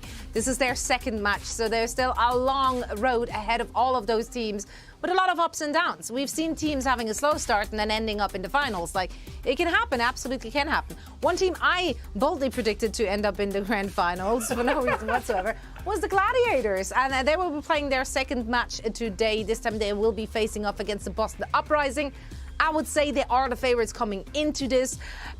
We've praised several of the players, of course, from the Gladiator squad after their first showing. There were a lot of highlights to display, but someone who kind of flew under the radar was Reiner. So we want to give him his 5 minutes of verbal praise here as well, Costo. All right, so start the clock of my 5 Yeah, let's praise. go. Okay, let's go. I don't think we have 5 minutes.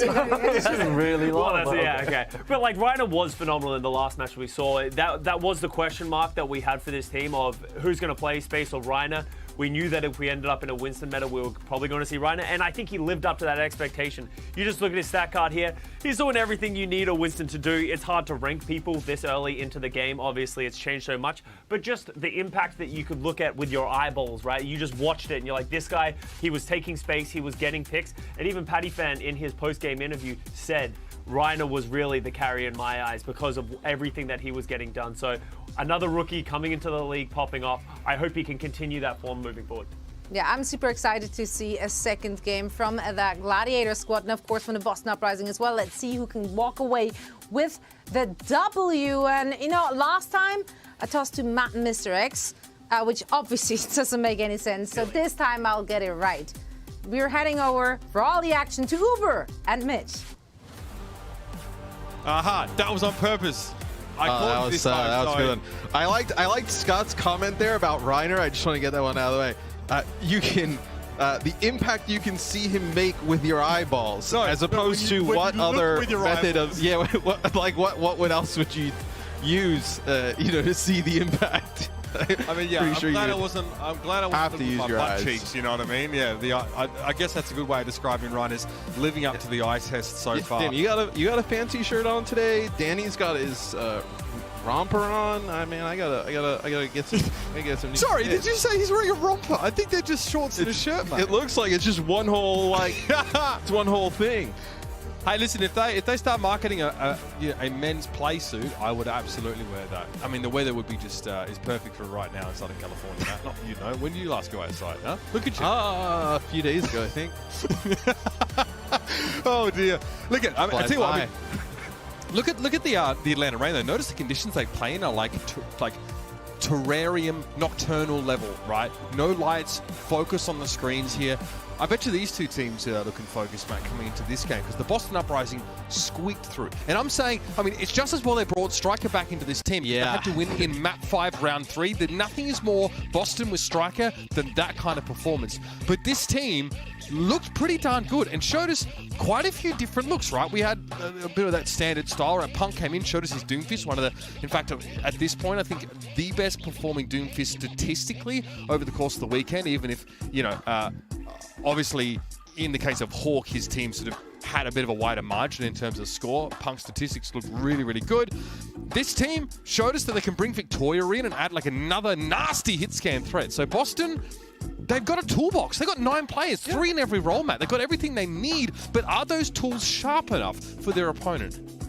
Yeah, I mean, it's like the Gladiators, they kind of have the same type of scenario with their roster, but you just kind of look across, and it's like all-world talent. You look at this kind of starting lineup that they'll roll out here today. I believe this is the one we saw the other day when we casted them, but, you know, Shu and Funny Astro. Funny Astro, like, had a little bit of a rough go last season, right? Because of, you know, visa stuff and not really able to join Fusion for a while, but the year before, you kind of talk about Funny Astro, you know, one of the better main supports in the league. I think you already put him with Shu and Skewed. You really like that line. Pataphan comes back to Overwatch to kind of team up with Kevster and Ants, and then the duo Reiner and Space. I mean, it's just such a talented roster, top to bottom. It's almost like the issue is like, how do you kind of use all of this talent, right? Because everybody wants to play. How do you kind of give everybody the amount of playing time they probably feel they deserve? Well, I mean, sure, everyone wants to play. Pataphan's not even sat in his bloody seat right now as the Gladiators obviously prepare to take the stage against Boston. Now, the Gladiators took on a New York Excelsior, Matt, that we felt were going to be pretty decent coming out of the gates. Now, I think our maybe opinion of them is taking a little bit of a downward turn. Atlanta looked incredibly good, but New York looked very quiet in their previous game just now. The Gladiators, though, Matt, all things considered, should be looking to make this a 2-0 week, a strong start to their campaign in the 2022 season. It's what you would expect if you're the Gladiators coming into this week, right? You're kind of looking to be one of the best teams in the West. You're supposed to beat teams like Boston pretty handily, right? And I think if you're Boston, you're really trying to just kind of legitimize like what you believe, right? Is that this roster is pretty strong and probably stronger than people expect. I think you're going to need like crazy games from Striker, though, right? That's kind of what we've expected from teams that he's been able to play on in the past, and he's usually, you know, come up pretty clutch in a lot of these times, but today's going to be tough. So far, our teams have been fairly tentative about picking up the Tracer. Only in a couple of situations have we seen the comfort level sort of being there. Earlier on today, we got to see some on Circuit Royal, but it wasn't for the longest time, right? It was really an attempt to try and punish Widowmakers defensively holding those longer lines on that first part of the map. We did see Boston go for it, obviously on Control yesterday. Ilios and Oasis are obviously those Control maps in the pool, so an opportunity to see those compositions come out again. A lot of Reaper as well by Boston on Control, which had, look, middling impact, I think, at times. It seems so much riskier to play that Reaper up front and personal. Perhaps it's just that the lifesteal isn't quite as robust as it was, or it's just much more dangerous out there for the Reaper guy in general. Yeah, I mean, when you think of Striker, right? Like Tracer and then the Reaper, right? We've seen him play really strong on hit scan in the past. So you expect to try and put him in situations he feels the most comfortable in, right? To be able to succeed. I don't think Reaper is like particularly strong right now. You know, with how good like the consistent damage of like 76. You know, Genji's pretty strong right now. The Echo, as well, as we start to see more teams using it. Reaper doesn't really fit into that. I mean, he's just like good against like what, blowing up tanks like Winston, but in like kind of rushing teams down. But other than that, I mean, Reaper doesn't really have, you know, as much in his toolkit as some of those other heroes. Absolutely.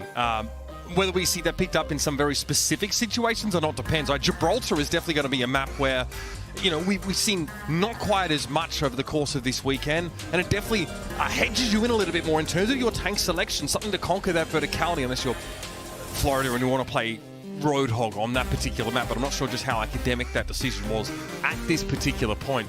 Either way, it is a first to 3, ladies and gentlemen, and we're going to be kicking off here on Lighthouse. You know, I mean, this is one you could actually play Reaper on, right? If you wanted to.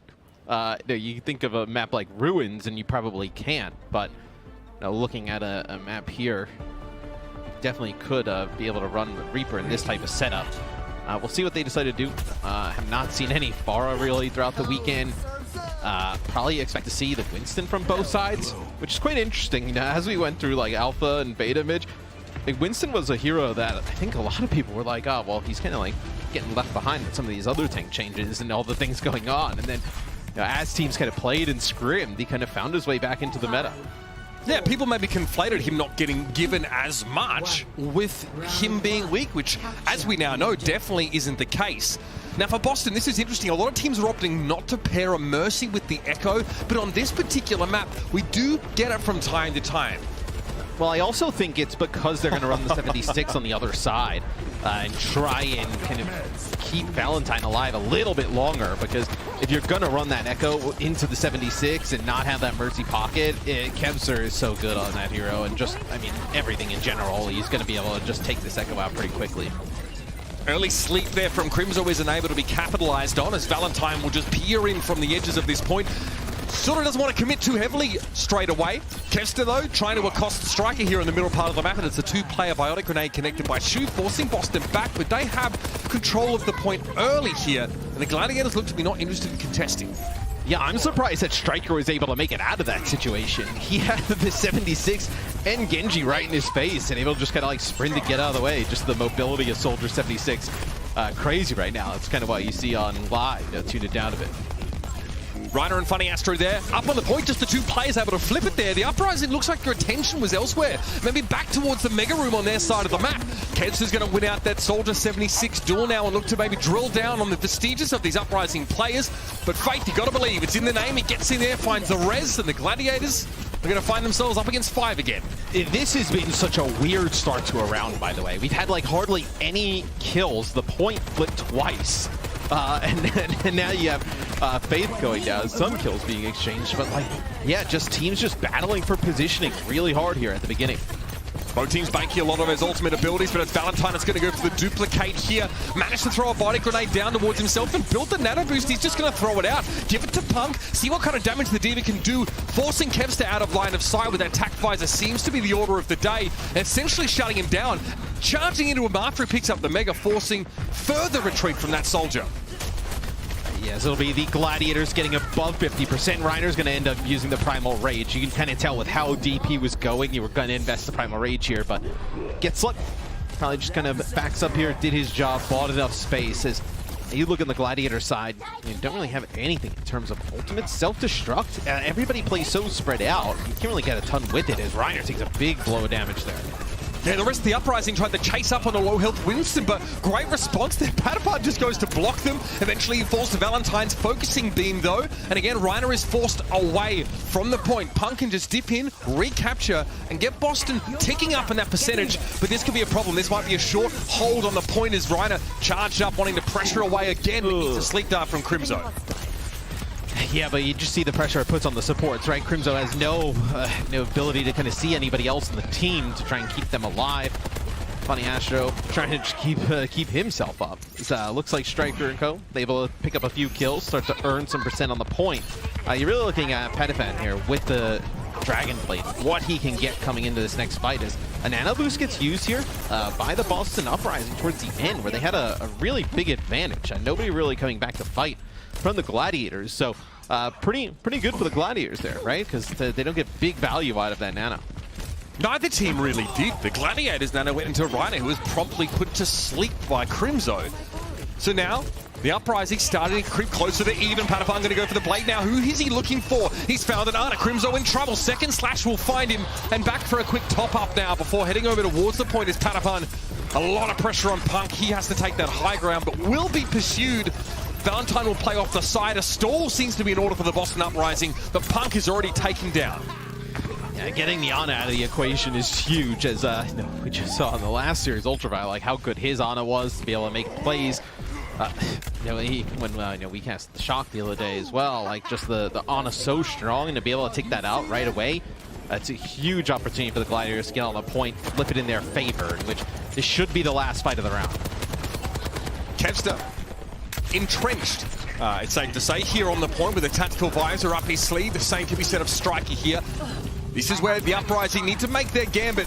Valentine spots that Shu there briefly, but it's Reiner very healthy in Primal Rage, and Valentine has to quickly skitter behind that quick tower. Gets topped up. It's going to be deflect on the Genji copy. Valentine able to touch, flip back for Boston here now as the Gladiators have to decide where they're headed next. Valentine wanted a blade, but a lot of value here from this dude. Oh, well, he gets to play the final second. This would be a huge kill, though, because Shu does have the nano. Is they're going to be able to use this coming back in to fight this for the Glads? Yeah, I mean, the Gladiators already moving on to the point now. It's going to be a 4-player sound barrier. Crimso going to let the nano boost go for Striker. Who is he looking for here? Finds Kevster, but the old lad nimbly going to be able to get behind the pillar and back away from him. Striker's still looking for an angle of ingress somewhere, but it's going to be Punk to force the issue. Make his way over onto the point here and try and prevent this flip back in the favor of the Gladiators. Reiner's on the Doomfist. He's back on the point. He's looking to cause some problems. Yeah, the Diva just trying to stall for as long as possible. Valentine back on the Reaper, but he gets taken out as this looks like a fight that the Gladiators will come out on top. Yeah, Blade here for Patapon, but it really is just a garnish on this meal the Uprising have made of it. First round going over to the Gladiators. Fairly close there, but bear in mind, Boston had that point from about 16% to 99 while the Gladiators formulated their approach. Boston kind of we thought they would be a team that could maybe like hang with the likes of the Gladiators. They do just that in our first round here as we move over to Well. What do the Gladiators decide to play? It looks like Reiner may be hovering that Doomfist thus far, although we've seen them mostly play the Winston as he will switch right back. But Boston with the Zarya here would be interesting. It allows them to get a little bit more aggressive, right, with the double bubbles. I feel like plenty of those are going to be dispensed in Valentine's direction, allow him to be a little bit more audacious with his attempts to snap up some of these backliners. And yeah, we see Reiner obviously went over to the Doomfist briefly at the end of that last round, but still definitely seems to prefer the Winston here. Great boot back on the dive immediately by Fate. Tough for Reiner to find any way in. Now he's stuck in the corner. Punk attempts to body block him away, but Reiner will escape. Punk already pretty charged up. So you can see being able to use both of those bubbles. So it gets kind of really low as he has to jump up, try and stay alive. But you know, you don't have anything to really close the gap with the Zarya, right? You're gonna have to just speed boost the Zarya in. As you see, the Gladiators can spread out and just kind of play around this 76. Jour hit a 3-player biotic grenade, and Punk had to use a whole bubble just to cleanse it off Crimso. Not a great way to make use of that. Definitely didn't build up too much charge, but being Fate with an environmental kill at the start of that fight is pretty darn big, and Valentine is uncontested right now into the back. Boston will be able to move the way up onto the point now, and Kevster can only really just stall with what's left of his body. He'll have to get out now. Yeah, they get up to like 30% as the Gladiators going to move off of Genji, so they're going to go over to Echo. As I know Danny was talking a little bit about it earlier on the pre-show, that teams view the Echo as a pretty strong pick right now, especially when you're going up against like Winston Genji comps. No Winston on the side of the Uprising, but still with the Genji, the Echo, yeah, just takes Striker out right away. Yeah, Patapon on the Echo. We haven't seen as much of that from him so far. Good start to this fight and a very quick flip as well. Not easy to do, even with a player advantage on this particular map. Patapon's focusing beam, probes and finds Faith with the help of the Helix rocket.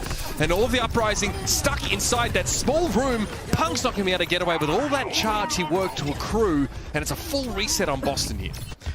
Yeah, I mean, 80% to grab. Like, you're kind of close, but still, I mean, the team of the Gladiators, they can play so spread out. Like, how are you going to try and use this grab when you get it? You're pretty much going to spend like most of the round trying to achieve it. This will be a nano attack visor here coming in. Okay, Kevster going straight for Striker. He probably noted Valentine off towards the left using deflect, but he knew that would have been a kill that his teammate picked up in his stead. Yeah, Punk tried so hard making it back towards the spawn. As soon as he heard the attack visor pop, the nano come, he just tried to back his way up into the spawn, but not able to make it. As it'll probably get up to 80% and counting when we get into this next fight. For the Gladiators, you have this Primal Rage to just displace a lot of the players in the Uprising. You may not even get a great use of some of these ultimates that Boston's trying to build up all around. Boston on the enforced savings plan right now, and Striker has to dig into those pockets to find more than lint and some buttons. Patapon, okay, just gets caught. Striker able to turn around, and the timing window's pretty darn good for him to find the Echo kill now. A bit of a serpentine. Sorry if you're squeamish or have motion sickness issues, but Striker is able to find Shu as well. And Boston are back in the driver's seat. They got a large mountain to climb, though. You're going to have the grab to be able to use this choke, so you think the grab probably like wins you a fight, right? They use it right here. We'll see if they actually getting out of it. Well, it's the sound barrier that they get out, so they don't even really try and commit to get kills off of it. I guess you just trade that grab for the sound barrier, which You know, you're going to sprint build the whole round, trying to get that Graviton Surge as Valentine trying to make a play here. Is going to get a bubble and use the blade. Here's that discipline paying off for Valentine. He saw the Graviton Surge sound barrier, thought he'd keep the blade. Chengdu again falls in that battle against Striker, but Funny Astro puts his team back on level pegging now. It's going to be Patapon going with the duplicated blade. Can he find anything? No, sound barrier is there for Boston. He'll back away. Sticky Bomb's a little bit wayward, but still, Uprising in control of the point, and Valentine now seeks to break the deadlock, but it's a nano boost being committed to Patapon now as well. Even the kitchen sink thrown in the direction of the Echo for the Gladiators. As they look to try and get back in charge, Valentine is down. Yeah, well, if you get players weak with the Echo and then have the nano boost, being able to use that focusing beam is massive. As you see Punk, he gets really low, trying to jump back to try and protect his supports, but not going to be able to do so, and that may be it. Now, this is a tough one for the Boston Uprising there. Losing Valentine at the start of the previous fight, he switches to Tracer, hoping to at least get back to the point in time, but he is flanked by a summon total of 0 of his teammates, and the Gladiators make it a convincing first map. Panapan with some nice plays on the Genji and the Echo there. And he really kind of makes a difference. As I feel like the Zarya didn't pay off as much as probably Boston thought so. They were never really to get aggressive behind the Zarya with both of those bubbles. Ryan, I've got to say, a whopping 9 final blows for him, only beaten out by Kevster at 10. Huge impact on the Winston throughout the course of this round, and he's definitely going to loosen up those shoulders here. He's been putting on the big boy pants, and it's good to see after the break, map number 2 between the Gladiators and the Uprising.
Well, Matt, you better have that romper on FedEx, baby, because it's heating up already. Quite the start for the Gladiators, but yeah, you know how I turned that around? Now you're the one wearing it.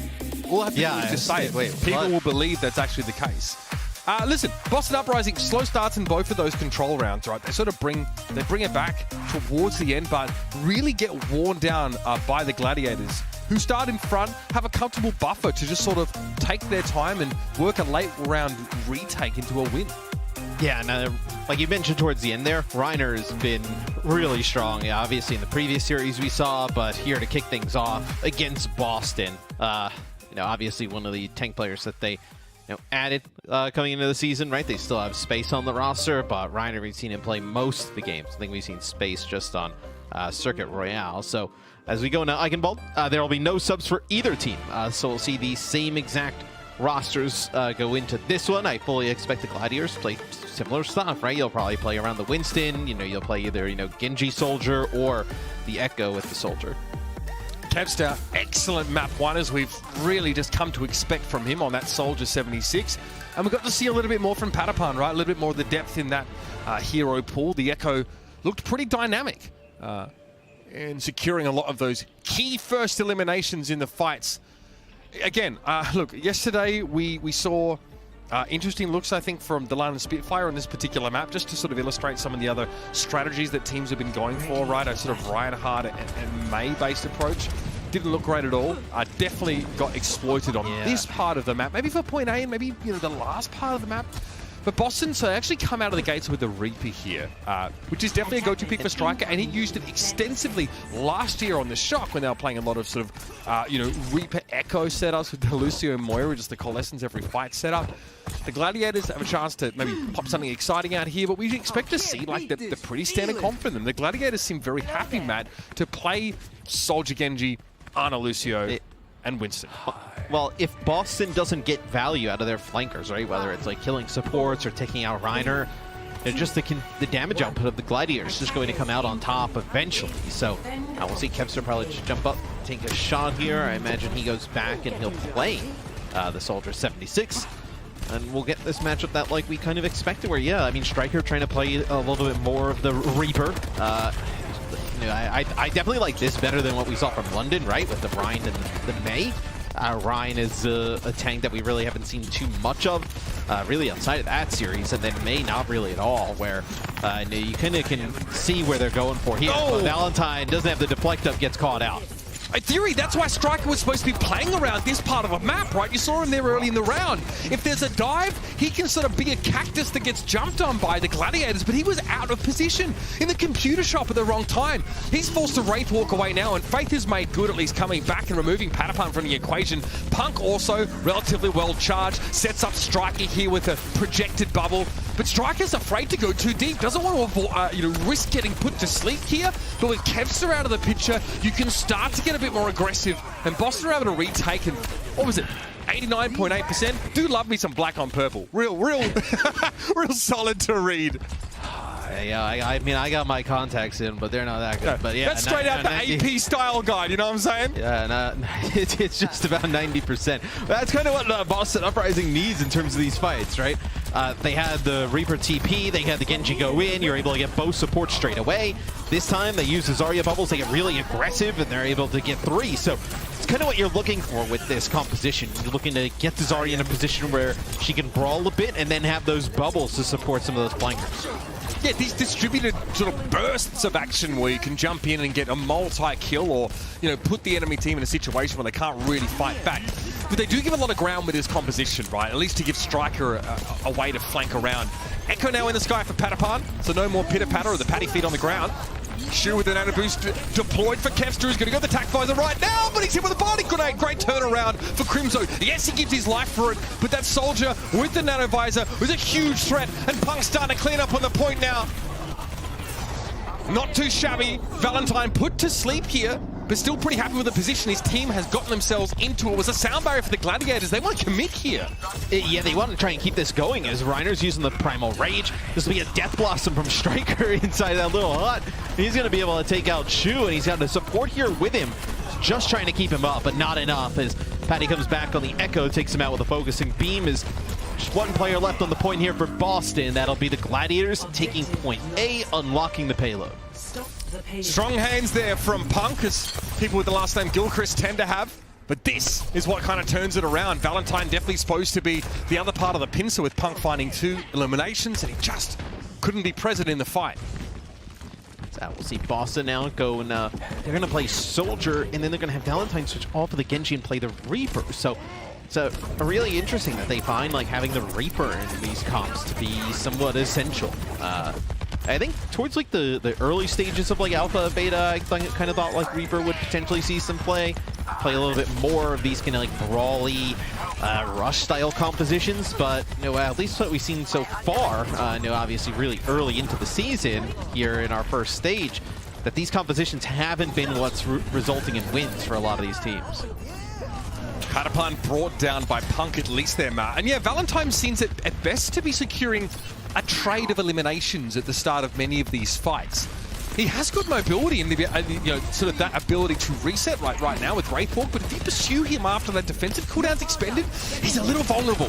Striker though, anything but from the high ground here with a nano boost. Got to be working towards his next tack visor, and there's plenty of kills. A brace of 3 for him.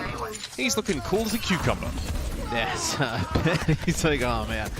That's a lol in the chat. Yeah, so Crimzo kind of finds that a little bit funny. As Boston, they're going to have to try and get this high ground again, and this I think the Gladiators will have a better opportunity to attack. You're going to have a nano boost, so you can put on the Echo, get up to the high ground, or you can put it on the Winston, and really be able to fight for that. Kevster wants a vantage point for this tack visor, but constant vigilance from Striker. He attempts to gain some position. Patapon wants to pressure Punk down. Punk able to stave him off for the most part, though. It's Valentine falling again to Kevster here, so we're getting that Reaper out of the mix, having to play a little bit more dangerously. Kind of backfires, but it's another perfect sleep dart from Crimzo, who just really doesn't miss a beat here. Striker forced a biotic grenade from Shu, which means that's no longer an offensive option, and here's that tack visor he's been working up to. Gotta be a sound barrier for the LA Gladiators here, but Ryan has lost most of that overshield. He's looking a little low, but is the job done? It may well be, because Faith is gone, and Punk's trying to make the play with a grab. That's just stunning work from Punk. What a setup! Yeah, that was Reiner using the Primal Rage there towards the end, but big fight win there for the Boston Uprising. Support ults across the board used for the Gladiators. The Gladiators with 1:10 on the clock, they come in now. They're going to have to start building up everything. Boston has a pretty big advantage now. They can kind of use this Death Blossom. Maybe that results in a fight win. You can save a nano to use for Striker up again on the high ground and stop any type of payload progress. Matt, we're talking smack about the Reaper guy, right? A little bit ironic about it at times, but he's 10-4. Well, cast a curse, but he's 10-5 right now. By far, leading in terms of final blows on this map. So definitely having an impact with the Boston Uprising trying to drop down and get the Reaper in position to do work. Well, I was going to say he was playing Genji as well, a decent amount of the time there on their first point. The Striker was playing the Reaper. Yeah, he goes back to Genji now. So Genji better at like retaking that high ground, obviously with the mobility. Than a Reaper in this type of situation. Patapon, a little peek. Notices the Uprising all rotate back off the high ground, but they're pretty reluctant to give it up in general. They want to give Kevster that kind of vantage point. Nano boost here on the Striker, and oh, this could be nasty! It's a nano visor! Oh, barely Shu able to duck his head down and get away, but Striker will not be denied. Ever in hot pursuit now. Shu's able to get himself back up to full health, so Striker's not guaranteed to win out there, but there was no one else to touch. And the Gladiators are felled before the doors to the castle. Yes, nothing Shu could do there. Nobody in position to get a touch for the Gladiators. Nah, you still got it pretty far, right? You obviously unlocked it to begin with, and then you got it pretty far almost to be able to take that second checkpoint. So see if Boston is able to match that in any capacity, where it becomes a lot harder to push after that first door once you get the payload, because the high ground is even more powerful here in Overwatch 2 because you don't have the shields, right? You're going to have to try and attack it, and especially with the Soldier 76, just putting down that consistent damage and then able to just escape even if you do get up there to the high ground becomes very difficult. Yeah, it seemed like the Gladiators were a little... Well, first of all, you have to gain information about where the Uprising are sort of set up on that high ground, and then you have to act on it. Look at that. All of your defensive crowd control, and that sleep came in before he really had a chance to do much there. Another boot from Faith. denying that high ground away from the Winston. And if your Winston can't really make space for you to follow, then there's no chance of winning the fight. Yeah, exactly. So Gladiators, they'll come out on defense. Soldier Genji with the Winston. Nothing really surprising from what we've seen from them. Boston, opportunity to make some changes. You haven't seen them play the Trace just yet, so it'll be Genji, Reaper, and they're going to go with the Zarya, yeah, so no Doomfist in the mix. So they really like this comp with the 2 flankers and the double bubbles to be able to protect, and then also kind of the Zarya comes in, starts brawling out, putting down tons of damage. Kepster, I mean, yeah, Kepster on the Genji here, by the way, so he and Patapan are switching it up a little bit, but they managed to catch out Funny Astro. Speed boost in and get rid of him. It is at the cost of Valentine, though, but Boston with 4, they still have that Reaper. They still fancy a crack at this, and look at it. Striker's out in front, warding Reiner away with those shotguns. Yeah, and you see how much damage he can do. Just forces the tank of the Gladiators back as fight. Oh, yeah. That's a tough one to lose. You lose your speed to even engage with this comp, right? Zarya not the fastest. Crimzo under threat, having to back away. Kevster pretty conservative, actually, just happy enough to push the Ana away because there's no safe place for a defending Ana to be right now. Valentine with the deflect, trying to save some of the teammates. The damage that Kevster would otherwise bring. Punk has just too many targets to choose from. Kevster being one of them, and Striker's going to find a quick double there. Somehow, the Gladiators stop paying attention to the Reaper. Yeah, but are they going to be able to get back and get into contention of the point here? Nice TP. And Funny Astro reads it, tries to poop him away just by a little bit of time as the point getting so close to being taken. It'll be Funny Astro gets on a contest and Reiner over the top. Risky business. Oh, Funny Astro! Oh my god! Reiner charging off the car. Patapan not there to help defend, and Shu was just forced away by Striker. Like 4 people there. Yeah, it was a mishap though, I think, because, you know, no one sort of decided, no one knew who was going to sit on the point. It couldn't be Shu under the pressure of a Reaper, and Reiner was trying to engage like Winston does. Yeah, so that is a little bit of a mishap. Yeah, I'd love to see just kind of like an overhit play of that, potentially, as the Gladiators, they give out this first point. Boston with a really good time here to get this payload. The rest of the distance they need to take this second map. Okay, again, let's see if Boston, well, they're not going to run into the same issue the Gladiators have just because they're not going to be trying to use a Winston here. So they need to get information about positioning on the high ground. Valentine's doing that now, and he decides it's time to commit. Blade is drawn, but it's going to be a sound barrier. The tactical visor from Patapan will be enough to force Valentine away. Punk can't escape, or he can at least, but Faith is left out in the open in his wake. Yes, Patapan wants to go in, try and take out Crimzo, not able to finish him off with the Helix Rocket, but good fight for the Gladiators. They kind of hold serve, able to hold that high ground. As I said, this is going to be probably the toughest part for Boston to get it, especially because Boston's not playing the Winston, right? Like, you're going to, now that you switch over to Genji, you're going to need the Genji to really kind of unlock this high ground. Yeah, the way you rotate, I think, here is quite interesting. Okay, Faith was forced back with a sound barrier, and even with Reiner interposing between him and his teammates, he's able to provide that sound barrier to everybody, but oh dear. I don't know, yeah, Crimzo was never going to be able to get away with that. Knocked off the map. Kevster pulling the blade here, realizing it might well be time to double down, but he's a little unsure where to take this blade. Yeah, I think he saw the Lucio and then realized how low he was. Didn't want to push in. This will be Striker with a Zarya bubble. He'll end up using the Death Blossom. That'll take out Shu. So maybe they can make something out of this, Boston. Keep the load moving. Yeah, again, remember the deflect hitbox doesn't work from behind, so Crimzo was able to interrupt Kevster with the sleep. That allowed Striker to go and get the finish. Striker was in danger. There was a Winston behind him, and a deflecting Genji in front of him. So great teamwork. Crimzo secures that one, and now we're getting awful close. Boston have been a step ahead, if not more, on this map all the way through. And now for them, it's time to seal the deal. Yeah, and they get close to the spawn doors. They know they get a few picks here. A big biotic grenade from Crimzo to kick things off. Oh, that's a huge sleep dart there from Shu. It comes in before the bubble, so no charge value for Punk. He's used both his bubbles now, and the Uprising a little bit of danger. Yep, Punk's definitely going to go down there with no bubbles available. Valentine is going to save Crimzo's life, and now Crimzo looks to return the favor. Healing provided to the DPS as they play over the card, and Reiner is knocked over the edge. This backline for the Uprising is indomitable right now, and a recall has to come away from Kevster. Funny Astro also forced off the card, and with scant meters remaining, Patapan has to throw himself in front of this one, but Faith is once more there with a boot. It's Kevster dealing with a sound barrier at Uprising. It's not going to be enough for the Gladiators, and a quick retort for the Uprising, evening up the series. Yeah, a huge map win there for Boston. They did a tremendous job on their point A, and then I mentioned they didn't have the best comp to take that high ground, but they were able to extend some of those fights, and then ended up ultimately, I believe it was the fight where Striker ended up using the Death Blossom, had the assist of Punk's Zarya bubble, really kind of opened things up. It didn't look back after that one as they're able to take map number 2.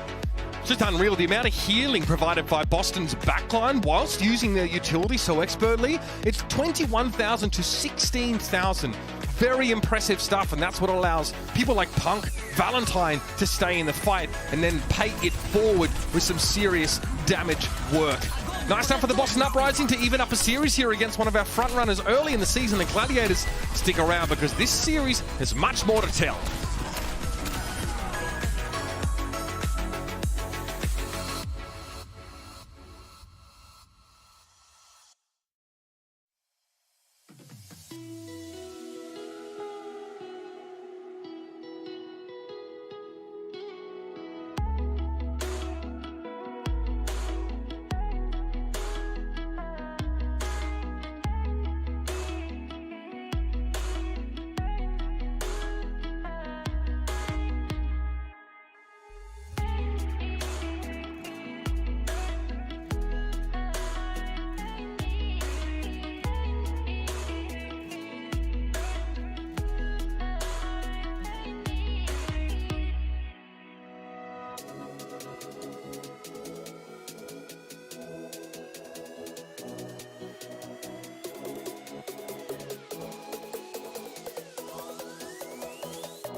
You were there from the beginning. Going crazy. Gets it, that's 4 kills. You were there when we all came together to watch the best of us. And now it's go time. An absolute legend. You were there when legends were born. Oh no! Absolutely! We were all there together. Absolutely abominable! Even when we weren't there together. I can't believe they pulled that off. You've been there for the daring. Are you serious? The amazing. What the heck is going on? The impossible. You've got to be kidding me, man! What in the Lord's name was that? He is up on the high ground. Who's going to stop Architect now, man? Nobody. But now, the battle has been taken to new frontiers. And you've been called to answer. New heroes will rise.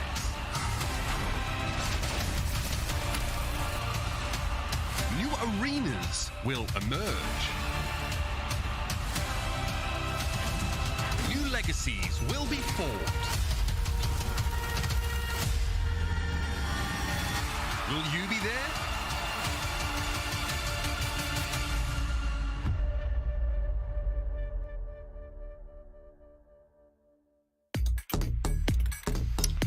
That's right, everybody. Carl is looking for friends. He had some, but they only cared about his fame and fortune, and then they just disappeared as they tend to. But you can share your fan art celebrating the teams you want to take home the win during opening weekend. It'll be featured on our fan art gallery. And again, give Carl something to smile about, because right now he's got a face like a smack. Never mind. Anyway, Matt, do you have any friends in the works for Carl? Can I interest you in a Carl V2? Well, all new art projects I'm working on. Yeah. No. Any macaroni art, perhaps? No. No. I have not cooked really much of anything since I made that Shanghai snakes cake. Oh, I thought that was rat poison. Okay, sorry. No. We ate that cake. We lived after. Yep. No. And then I haven't really drawn much. Just different iterations of Carl. That's about it. You have some subs if you want to talk about the game. We got Victoria coming in for Striker, Itzel coming in for Punk, and then MCD coming in for the Boston Uprising. And then on the side of the Gladiators, you have Ons coming in, which we saw the other day, and then Skewed as well. So Skewed comes in, maybe probably play some of the Brig. I believe we saw that the other day. And then Ons coming into this next map, Watchpoint Gibraltar here. Very good for long-range hit scans. So it makes a lot of sense. Yeah, so what do you make, I guess, of how the Uprising sort of deal with a composition like that, right? I mean, we're talking Gibraltar, which feels like it might hedge you a little bit more into playing those tanks, but this is what the first time we've seen Itzel, right? I believe so. Yeah. With Boston Uprising, you're probably going to look to play something completely different. I don't think you're going to be able to play like Zarya, Genji Reaper on a map like this, because there's just such a large avenue to traverse right across the map, and with a Widowmaker on the other side, like Ons potentially, or even this kind of soldier, or even like an Ashe at range, right? It would be very difficult to contend with. I mean, there's definitely a feeling that Itzel being like a more dyed-in-the-wool sort of main tank player, right, during his sort of stint on that Genji and Uprising Academy after that. Maybe expect to see a Winston look from him here. Obviously, there are a few tanks that kind of just are precluded from being shown on this particular map, just by virtue of the shape of it and the topography in general. So this is obviously a chance for Itzel to show what he's been working on. Obviously, a lot of people speculated because this was quite a late pickup for Boston. A team that already had 2 players at tank, and yeah, maybe Marvel was someone who's highlighted as having played a lot of different roles, right? But maybe more of a jack of all trades than the king of any of those. Although his wrecking ball was pretty darn good. I mean, anyone that's sort of on a team with Gesture was sort of getting rotated in and out pretty frequently. MCD, the Zenyatta especially, has been very impressive from him. That was a really nasty pick from him in Boston's last outing, so we'll see if we get any of that. Right now, it looks like it will be Diana to start with, and Victoria, the long-range hit scan specialist, coming in. No shock to see the Widow. Yeah, the Widowmaker, I think, has always been pretty strong on Watchpoint Gibraltar. You can see it in Victoria's hands, and for the Gladiators, we'll see what they end up deciding to do. Probably not going to be playing the Sojourn. I've not seen Sojourn really, I don't think at all, outside of players messing around the spawn, kind of teasing everybody. Fully expect Ons to be playing one of the long-range hit scans, probably the Widowmaker. We get a bit of a Widowmaker battle. Seeing Ons in preseason practice matches, I was very impressed. This guy is extremely dangerous, as he always has been. I mean, it used to just be Ansan Sniper, his full name, so part of his identity as a gamer, to be sure. Quiet start for him here. Victoria playing out of the common sightline, able to pick off skewed early, but Valentine's traded. Yes, the Widowmaker's opening up with a pick for each team, but losing the support, especially the Brig, to be able to protect Shu on the Honest, pretty huge. As you see the Gladiators trying to get the cart under the underpass. As Victoria playing some really odd sightlines, right, for a Widowmaker. Like, don't really have a shield up on the high ground. Is a nice shot there from Ons on MCD. The reaction's so fast. The smallest of windows for Arns there to find a kill. On, by the way, a hero with a very svelte hitbox. Yeah. Yes, it's really hard to hit the head of that Ana. Arns is firing on all cylinders already, and Victoria's been taking the passive angles, trying to opt out of a Widow duel at every opportunity. As Hans just plays out in the open, looking for anything in terms of a Widowmaker duel. And now he sees Victoria. Takes a little bit of a shot, but hey, you see now Victoria using like a lot of this cover, obviously, to be able to just jump out, take a shot or two, but they're not really kind of forcing positioning on the map a lot like Ons does, where he's able to just kind of play from a sideline and really make everybody worry. This aim style from Arns, though, very flick heavy, right? A lot of micro corrections. Hard to do where, like, you know, obviously hitboxes change and sort of the width of projectiles also changes in Overwatch 2 with some heroes. Not as easy to hit those, but he's been pretty devastating. The Gladiators have really been able to make use of his aggression, the threat generated just by Arns taking these different aggressive angles. They're just walking it in. This is a lot like that first like fight on Helios. Went forever, and you see like a few kills exchanged, but like no real fight on the payload as just gonna give it up. Gladiators is able to take that first point. Victoria has a stab at it here, but more so because he knows that his time is short.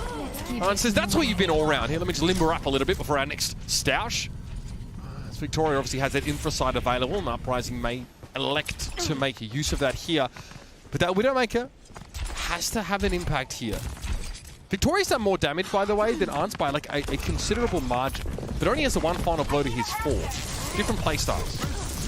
Yeah, Victoria's coming out, taking some shots here and there, but has not been able to get any of those picks. This will be a nano on Kevster. It'll be a primal rage from Itzel up on the high ground. I think for Boston, like where are the rest of the players? Are you actually able to get them out into the hangar? It's kind of what they were struggling with up on the high ground. Infraside pop there by both Widows. So Arns just needs to be aware of where Victoria may be, but this is about as passive as you could be for Victoria. He has to get away from the threat of the primaling Winston, but Valentine might want to try and make something happen with the blade momentarily. Faith is hard to shift. The amount of healing, the extra healing that Brig provides now, makes it very, very difficult just to get them off the card, and Valentine is, what's he looking for, a Christmas ham or an opponent? Unclear at this point. Yeah, so the deflect not going to work against the Brig. That is the payload going on through as Boston, they pushed in deep. They were able to get a kill or two, but let the payload move in right behind them. This is a stinker so far, Matt. 2 final blows for the entirety of the Uprising. 11. You sounded so upset right there. I mean, 11 final blows. It's 11-2. Let me just put it that way. The Uprising have done very little to slow the Gladiators down. They look uncertain and uncomfortable. It's like beginning of Helios. There's a lot of fighting. There's not a lot of killing going on from the Boston side of things. So we'll see where Ant's going to position here. Looks like trying to find an angle as you get him in this type of position, you're not able to contest. It'd be very difficult. That is a 6 sleep. Come on! Wow. Realize now that Shu is really aptly named as he just swats yet another tank, diving through the air. Stunning sleep dart, putting Itzel in a very tough situation. And he's going to get picked off here. About as one-sided a game as we've seen so far this year. Shu able to defend for himself here. Like, he's just got arms with him. It's crazy. He is staving them off, Matthew. Arms looking to try and take some high ground there. Notices Victoria finally peeks out. I also like how Ans and Shu are the only 2 alive, and it's like a 2v3 with players coming out of the spawn. Ans just grapples up onto there. It's like, it's winnable. There's really a feeling that Victoria is absolutely assuming or believing that Valentine will be looking for Ans and be responsible for getting rid of the Widowmaker. Ans is 7-0. No deaths for that Widow against a Winston and a Widowmaker in a composition. It's all sleeping yet again. Ans now gets to take the aggressive angle. Yeah, you know, they're playing the Widowmaker, Boston, but like, it just feels like they're so scared to like. Okay. Like look at the angles like Victoria's playing from. Like he's in the spawn there, and just playing really passive against Ants and not really kind of taking that 1v1 Widow battle. It's just unclear what the game plan is here for the Boston Uprising. You know, Valentine is looking to try and link up with Itzel where possible. Valentine is obviously 3 out of 5 of Boston's final blows here. The others on MCD and Victoria, respectively. But outside of that, after that first dive, it seems like the second step for Boston isn't overly apparent to them. Or they get interrupted, right, by Arns taking an aggressive position, or there's like a counter dive from Reiner. This is very, very sloppy stuff from the Uprising here. Yeah, and like how do you even bounce back, right? Like, you know, you kind of play that, like, how do you play that kind of style of Widowmaker on offense? I mean, you know, when now we see Boston's shot, it's going to be really odd to see as we take a look from Mon's POV. You see just how aggressive, he's so fearless on the Widow. And again, you saw Itzel trying to put pressure on, but Shu was always there backing him up, and then MCD gets absolutely slapped on the cart. Needs to be something else here from the Uprising, something to do with Arns perhaps, or more. And they really, I mean, a 2-minute 49 time bank for the LA Gladiators, about as fast as you're going to get at this level of play, notwithstanding any huge mismatches, which there's plenty of potential for. So the Uprising have to make good on them. They win map 2. They look pretty darn commanding, in fact, on Eichenwald. They have a strat, and they know how to execute it. Here, neither of those seem to be present. Yeah. It's, see, On's kind of taking the same angle that Victoria took underneath the bridge, but Victoria gets to the high ground, picks up a shot. It looks like he's more focused on, like, trying to put damage into, like, Reiner, and then kind of taking this 1v1 Widow battle, and yeah, I mean, it just allows Ants, so you see Ants is able to get one, like... Excuse me? Okay. Yeah, alright, well, now I totally get why he's not taking the battle. I mean, that is just I mean, Victoria did again. Ants single-handedly dismantling the monarchy and the Uprising. You know, that's one where you jump into like a quick play game on the beta, and you see a shot like that, play something else after that. You know what? We're having a lively debate with DPay. Yeah, exactly. A lively debate with DPay about who's better. Obviously, Arns and Happy right now in the Widow. Just today we've been treated to. I mean, this is what I was hoping for with Overwatch 2 as well. That return to dominance of that long-range hit scan. When Arns is like on and kind of like, you know, like prime peak Ants, like I don't think there's.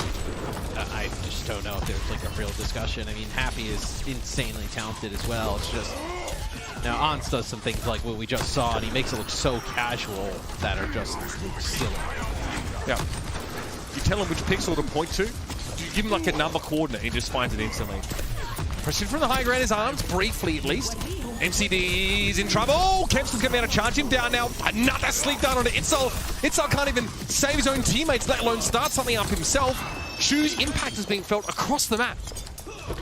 Yeah, it's, the nano boost there. It allows Kempster to pick up 2 kills, gets him his Dragon Blade, so have the ability to use this in the next fight, as Ants also have sights. So this could delay some time here for Boston. You know, you pop those sights, obviously you don't want to peek, don't want to, you know, push out for the Uprising, and make it very difficult to make any type of progress at that point.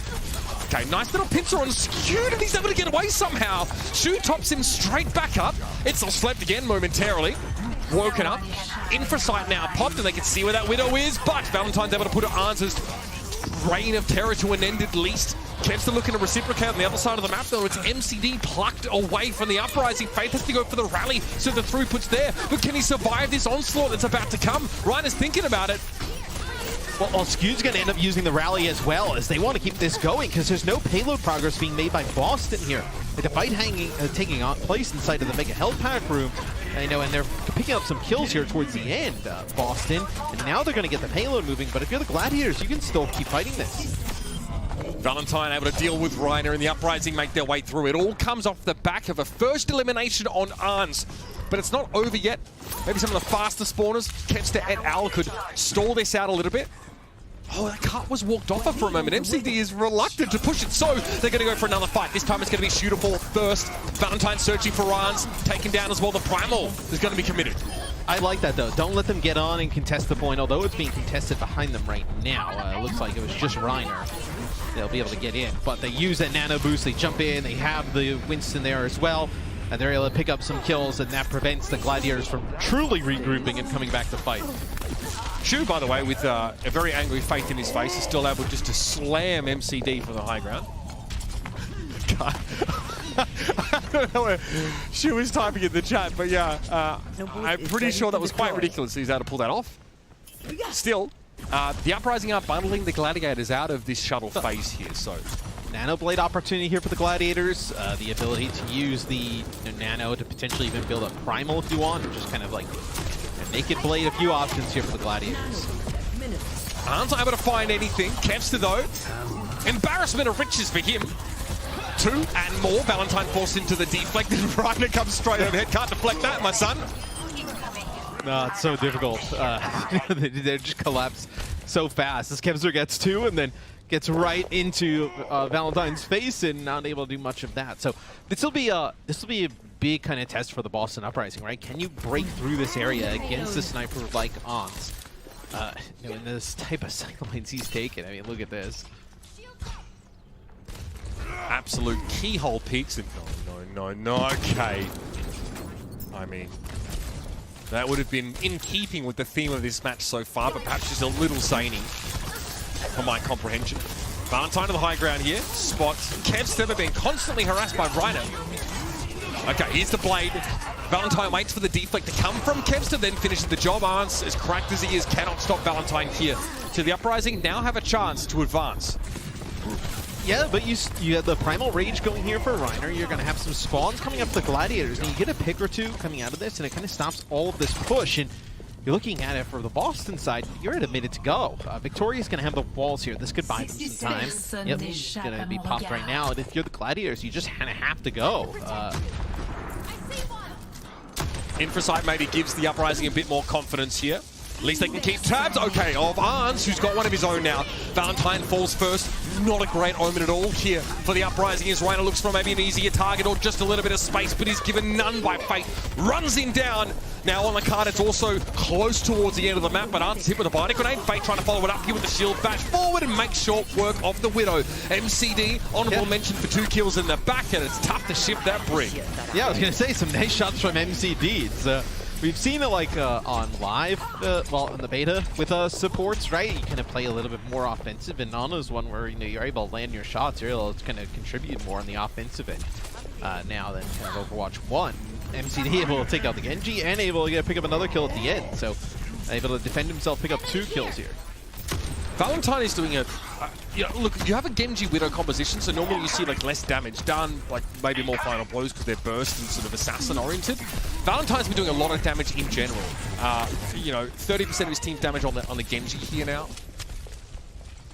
10 to 7 final blows, so starting to catch up to Arns. Pretty quiet now that he doesn't have these idealized sightlines, man. Yeah, there's a team not really kind of pushing forward and opening up the ability to take some of these sight lines has really kind of turned in terms of the Widowmaker's battle. I know it's not like Victoria's kind of played lights out and really kind of dominating, but Ons, you've been able to neutralize his impact. I mean, he has 2 final blows, Victoria, to put that in perspective, so it's been a tough map for him, full stop. Reiner really wants to just use this nano boost to force off the enemy Winston. Primal Rage here. He's hoping Victoria goes into the side room so he can, probably turn him into paste. That's a nasty bio. That's 3 players, and yeah, it's going to be the dive on in here. This could be devastating for the Uprising. What a great window created there by Shu, and they look to try and double down. Defensive body grenade there from MCD, though, and it causes Skew to get picked off. The Gladiators, maybe not quite quick enough on the uptake, but Reiner's going to go for a Primal. The second he gets woken, the discipline, though, means that he's still asleep. Oh, and he gets the bubble down right before he's able to pop the Primal. Keeps himself alive. The no biotic grenade hit there. Man, it looked like for a second the Gladiators are going to back out and reset once they lost Kevster, but that big bio nade from Shu really turned things. Last fight for the Boston Uprising now. The Blade is going to be what starts it off, though. Deflect there, and Arts fights Valentine with a headshot. Are you kidding me? He had the Blade. It's gone from bad to worse for Boston, but it was able to get rid of Arts. The damage, though, may already have been done. Reiner stay on the cart there. It's forced to bubble in midair, and Kempster now brings his Blade to bear. It's one, and Victoria looked to try and respond, but he's cleaned up by Reiner. It's all Gladiators all the time, always has been. And map 3 ends up being a convincing win. Still, Arns leads the lobby 13-5 on that Widowmaker.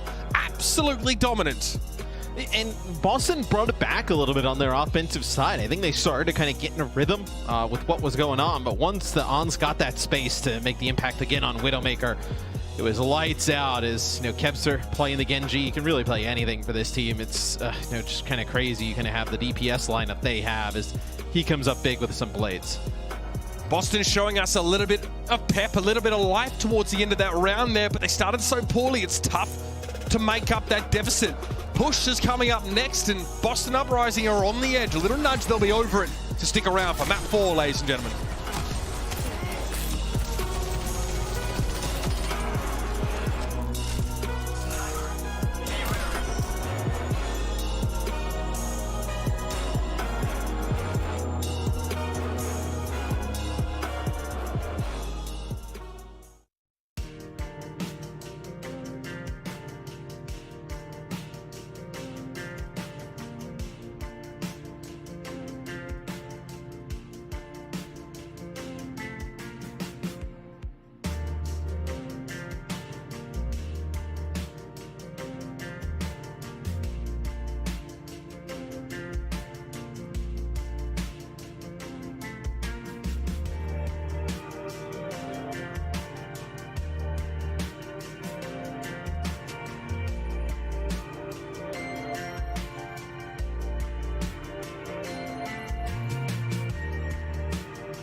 time for pulse-pounding action. It's time for gear-grinding gaming. It's time for Overwatch League Season 5. Come on down to youtube.com/Overwatch League for all of the brand spanking new Overwatch 2 action. And this time, it's a whole new way to play. 5 season, 5 fun, 5v5, only $5. Just kidding, it's free. You'll see Jour, Tank Doomfist, Bastion with a hat. Hey kids, do try this at home. And now, for a limited time only, you can get in on the Overwatch 2 PvP beta action yourself with beta codes, beta codes, beta codes. This season, on opening weekend and select matches, we're giving away 1,500 beta codes to the Overwatch 2 PvP beta per hour. Make sure your YouTube account is connected to your Battle.net account and glue your eyeballs to your screens so you don't miss out on all of the hard-hitting action. 5th season, Bastion with a hat, beta codes. Tune in to the Overwatch League for your chance to get access to the Overwatch 2 PvP beta. Well, ladies and gentlemen, Gibraltar gives us a little bit of a different angle on both of these teams, a different look, especially at the Gladiators line out to bring in Arns. They make use of Widowmaker in these very long angles. Victoria comes in for the Boston Uprising. Both teams have these Widows. Victoria seems to prefer not to try and take Widow duels on defense, try and play safer angles. I mean, his impact was absolutely bowled over by what Arns was able to do. This guy, absolutely insane today. We've been blessed with incredible Widowmaker action. Now, Matt, wouldn't be surprised to see Arns getting sort of sub back out on a different sort of map, but you've got to admit he really made the difference for the Gladiators in a map that looks very one-sided. Yeah, full-on subs for everybody. Pretty much going back, I believe, this is going back to how we kind of started the series for both teams as we go into push on Colosseo. But so much, I think, of some of the game right now is determined on like map control and positioning, and with the way Ons plays and with the way Victoria was playing into it, just kind of gave up everything, right? In terms of like angles and being able to Ons being able to kind of see the high ground, deter your team from getting there. Then his team kind of takes that area, moves up a little bit, then kind of just keeps pushing you back. It's like this kind of like methodical play style a little bit, where you just kind of get pushed back into a corner. Where you see like Boston didn't even get out to even contest taking that first point, right? They just didn't even have an opportunity to.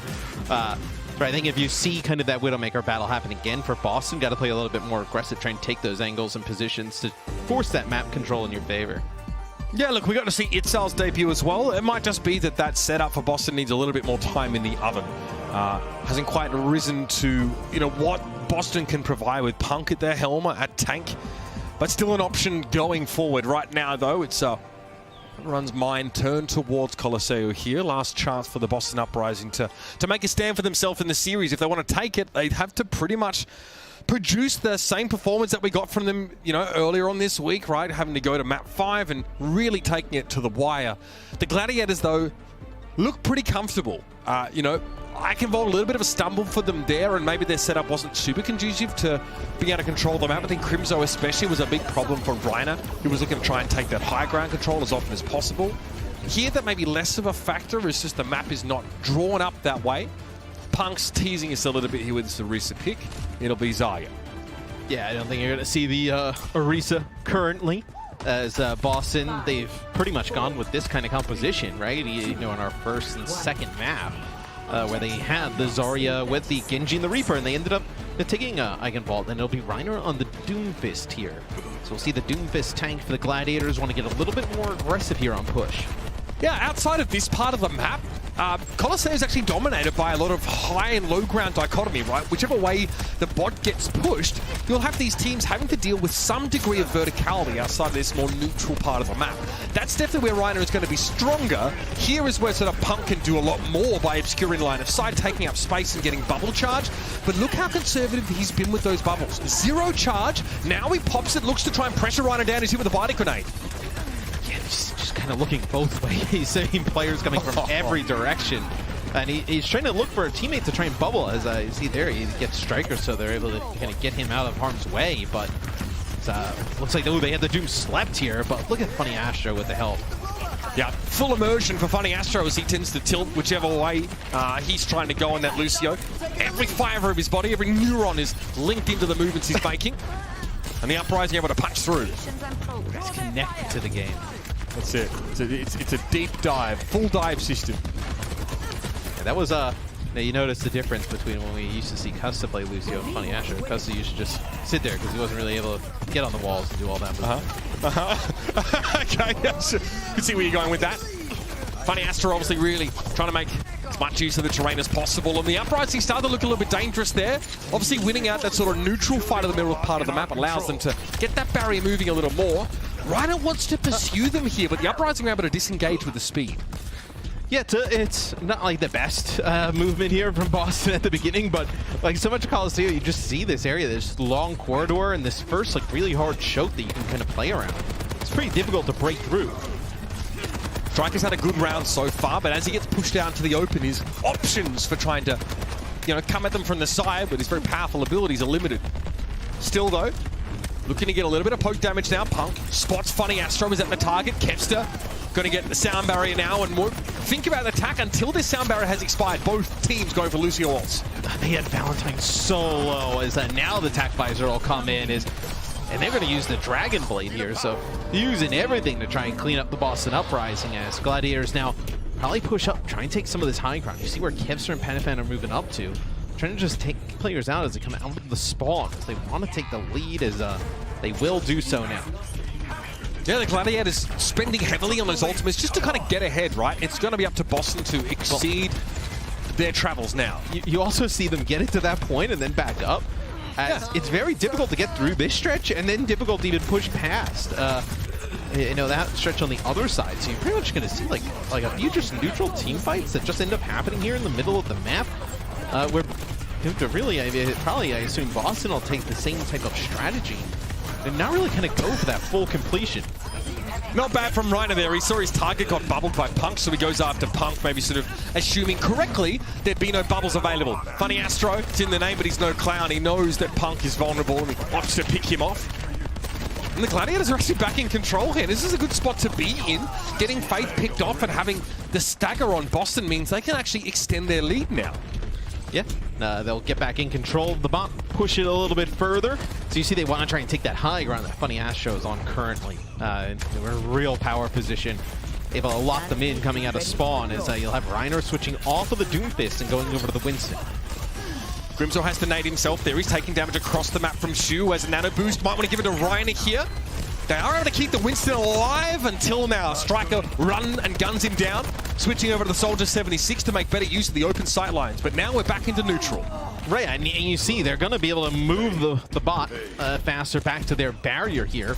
But the Gladiator is going to get another fight pretty much right at it. So they're going to have another opportunity here to deny Boston any type of progress. And Boston about 20 meters behind now. Valentine with the Nano Blade versus the Nano Soldier 76 here. Kevster pops the visor and he gets the kill. He has a little bit of it left to try and do some damage, but really just getting the elimination in itself is enough. Forcing Punk back, who has to use his last bubble. Surely Reiner wants to dive again, but again, Faith turns his face towards the front, boops the Winston back. The Gladiators, though, they have the advantage here. They hold serve as they look to, again, extend their lead. Yeah, it's going to be the sound barrier by the Boston Uprising is they want to turn and try and fight this, but Gladiators, they'll invest the sound barrier as well as they know they have Boston on the back foot. Strike is forced to play passively here with that biotic grenade. Pokes his head out now. Gladiators are back in control here, but there's a lot of spending happening across the board here. The Uprising obviously having to go for that sound barrier there might hurt them now, especially the Gladiators spawn, and they're back and ready to push. Yes, we'll take a look at a replay here from Kevster's POV. Let's see the tracking here on the Soul. Three-player bio. Yeah, and it's a huge biotic grenade. The Shu's been hitting them all day. The biotic grenade, even larger now in terms of being able to finish players off rather quickly and not able to play like a second tank, right? Where you would have had a Zard here and Diva to be able to eat it. I mean, this is what you can do now, obviously, when you sort of get to this part of the map, right? You're being pushed, but you spawn close and you can sort of flank, use that high ground. Striker doesn't find too much, though, for that ultimate, I'll be honest with you. Graviton Surge employed there by Punk. Reiner being topped up as he looks to head to the high ground here. He has Primal, so if he wants to use this to just kind of extend